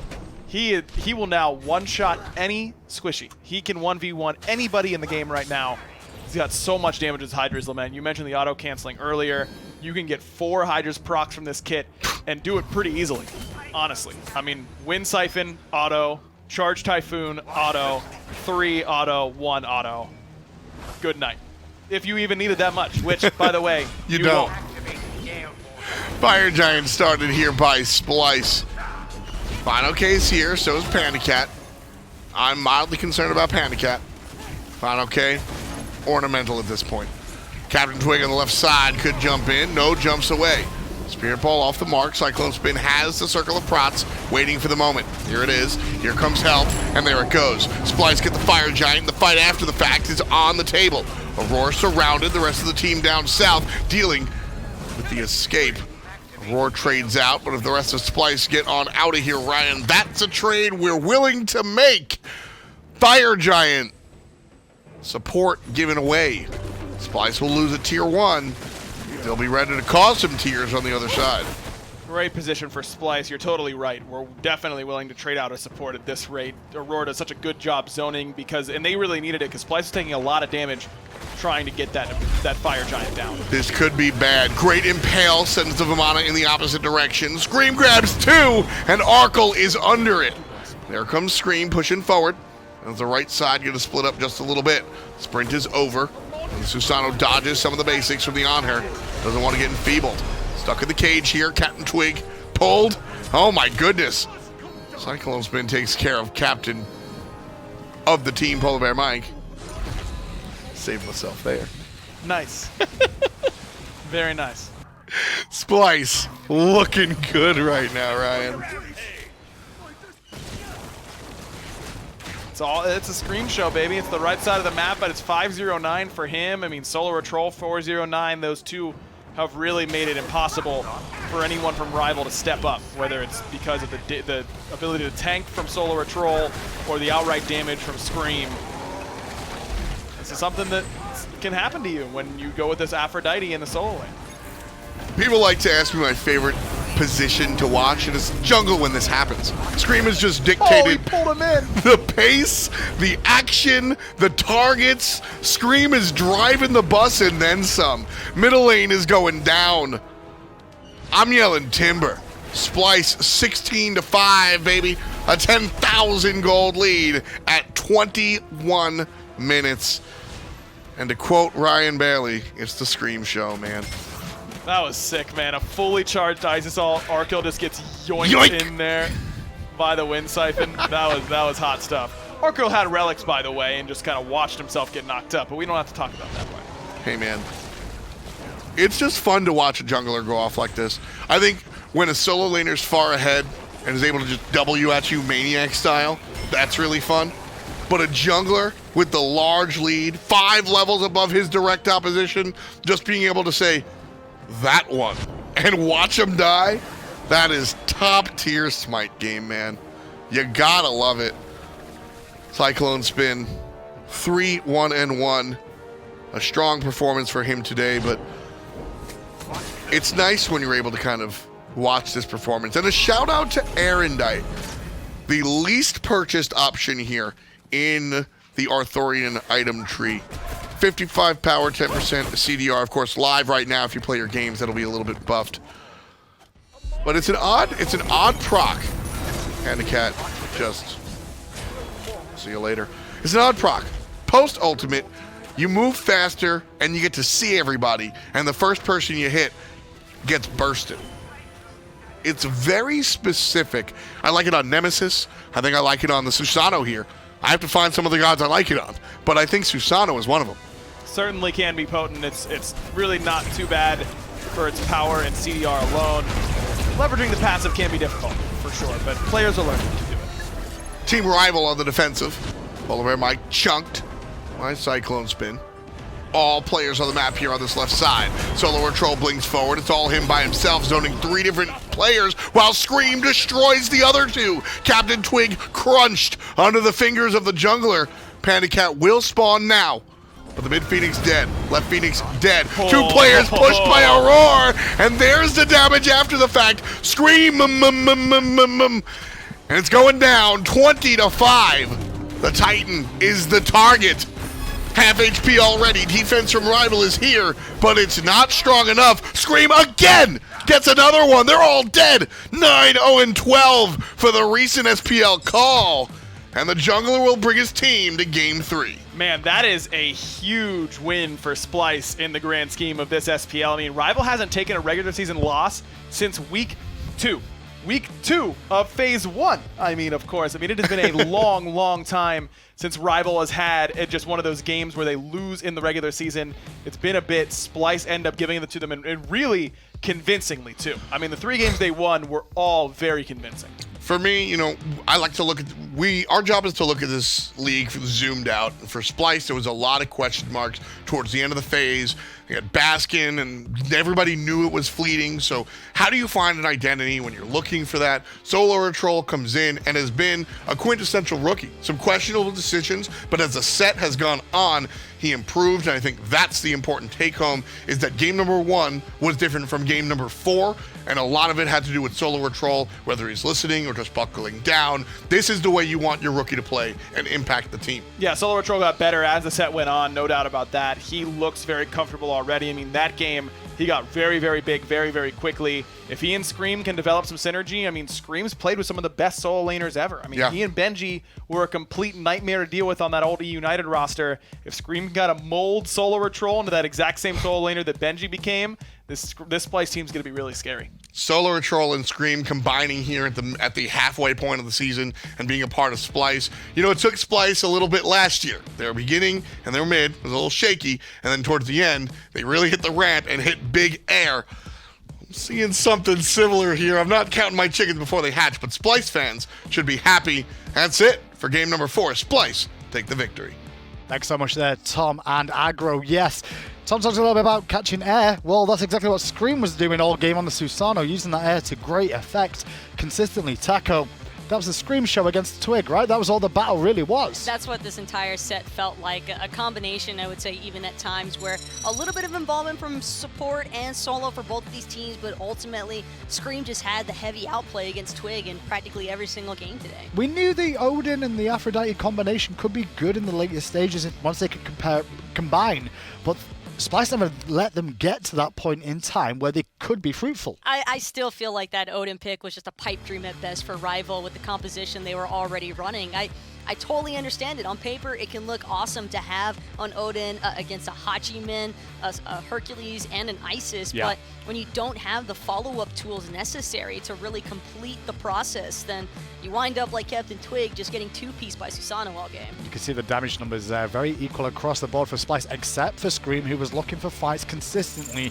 from the early game onwards, and my oh my, he had a great performance here today, did Scream.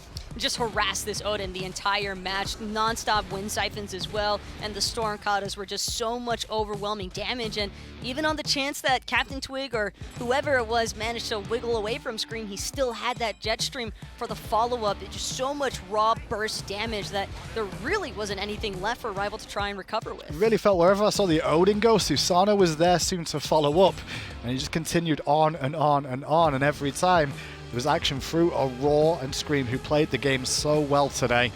Big turnaround though, because a lot of people on paper probably would have had Rivals being favorites, only dropping one game so far in the entirety of the SPL. This is their first loss of Phase 2 here against the new look Splyce roster. It just goes to show that no matter what your scoreline might read as prior to some of these sets, any of these teams in the top 6 right now can definitely take matches off of the others, and no one is safe. I don't think that Rival were suspecting this to be an easy walk to the park type of set, but I also don't think they were anticipating to be this overwhelmed either. But Scream just came out with a vengeance today. He really did, and it was a good performance overall from Splyce in pretty much every single position to make this a real team effort to bring down the might that is Rival and close the gap a little bit in terms of the standings towards the top end of the table. Splyce, it doesn't surprise me Splyce won, but it still does in a weird way. You know what I mean? With how well Rivals played all year, Splyce with a new solo laner coming in after Baskin, they've made adjustments so quickly. I think that this set gave Rival a ton to think about, though. For starters, I mean, one of the more obvious things is Arkkyl over there in that dual lane, maybe try and get him a little bit more conditioned towards that mage style of play, and then of course, when it comes to fluidity with their drafting, I think that Rival might have just gone a little bit too steep into that execution factor and not enough into that setup. Well, Splyce is heading by for an interview. It's Scream and SoloOrTroll to give us their thoughts on today's performance. All right, we got the right side of the map for Splyce, who looked great today. SoloOrTroll and Scream, guys, congratulations on your win. Scream, you and I were talking a couple weeks ago about how, I was saying Susano's not too bad. You were telling me that god totally sucks. You're not playing that trash god. Clearly not too bad. What made you pick the Susano today? Well, I just had this vision like a week ago or something that I was just thinking maybe I just play some of my namesakes and dominate the SPL again, show them what's up. I tweeted a few days ago I'm gonna teach them who owns the battleground still. Right. The thing is, I've owned North America for the past 2 years and it's not gonna change. So I just figured whip it out, Confidence like a veteran should have. Across the way, your teammate, SoloOrTroll, rookie. Congratulations on your recent success. It's been fun. Game number 1 to game number 4 here. We saw you ramp up, and big picture, we've seen you improve as well. What is it about Splyce that has helped you improve as a player this much? I think just playing as a team and just learning a lot about competitive play and just playing as one unit and stuff like that just helps a lot compared to ranked play or something. Scream, how fun is it to go against your old teammates and PandaCat and Mike and give them the hands like you just did? Yeah, I mean, I just knew I had to step it up for the set. This is like kind of like my set. Like, I don't know. It's a lot of fun playing Rissim, and obviously it's great that I won. It felt good. I mean, it's probably good for Ven too, right? I mean, I just wanted to win it mainly because I just wanted to beat them really bad, and this is a really important set for us to go up in the standings. So. Scream obviously did a lot of the heavy lifting, but you know as well as I do that solo laners kind of really contribute to a jungle of success. Talk to me about the mindset that you have kind of working with Scream and the rest of the team to bring home these victories. Well, mostly I just need to, like, the mindset is just dive with Scream and communicate what I'm doing and what abilities are being used and what's happening, and kind of just walk up and just don't let them come into us in team fights and like on objectives and stuff, and mostly just call out stuff for Scream so we can dive together. Because that game, I caught a lot more when I was like ulting on their backline. Games 1 and 2 pretty dominant. Game 3 goes the other way. Rival look a lot better. What was the team discussion like right before Game 4 to kind of get yourselves in the right mindset? Well, we kind of took a risk in the Game 3 draft because throughout a lot of their games and their sets, they haven't really banned AMC or played it very much. And obviously, AMC is like a really high priority pick for a lot of the league currently. And we kind of just took a risk on them not picking it. And they picked it, and well, obviously it's not just the AMC, but he provided them a lot of ability to play through mid and stuff, and it just becomes a really hard game to play. Give us a little insight into the thought process of the team. Scream, obviously we can see you making shot calls as it goes, but who else contributes, and how does the team find its way to the end? Yeah. Sometimes my shot calls are definitely bad, but a lot of the people they give information and they put their input in, and usually it's more of a team decision when it comes to doing objectives or stuff. Sometimes people make decisions and I just have to be like separate from them because obviously I play jungle and I have to one-shot people sometimes.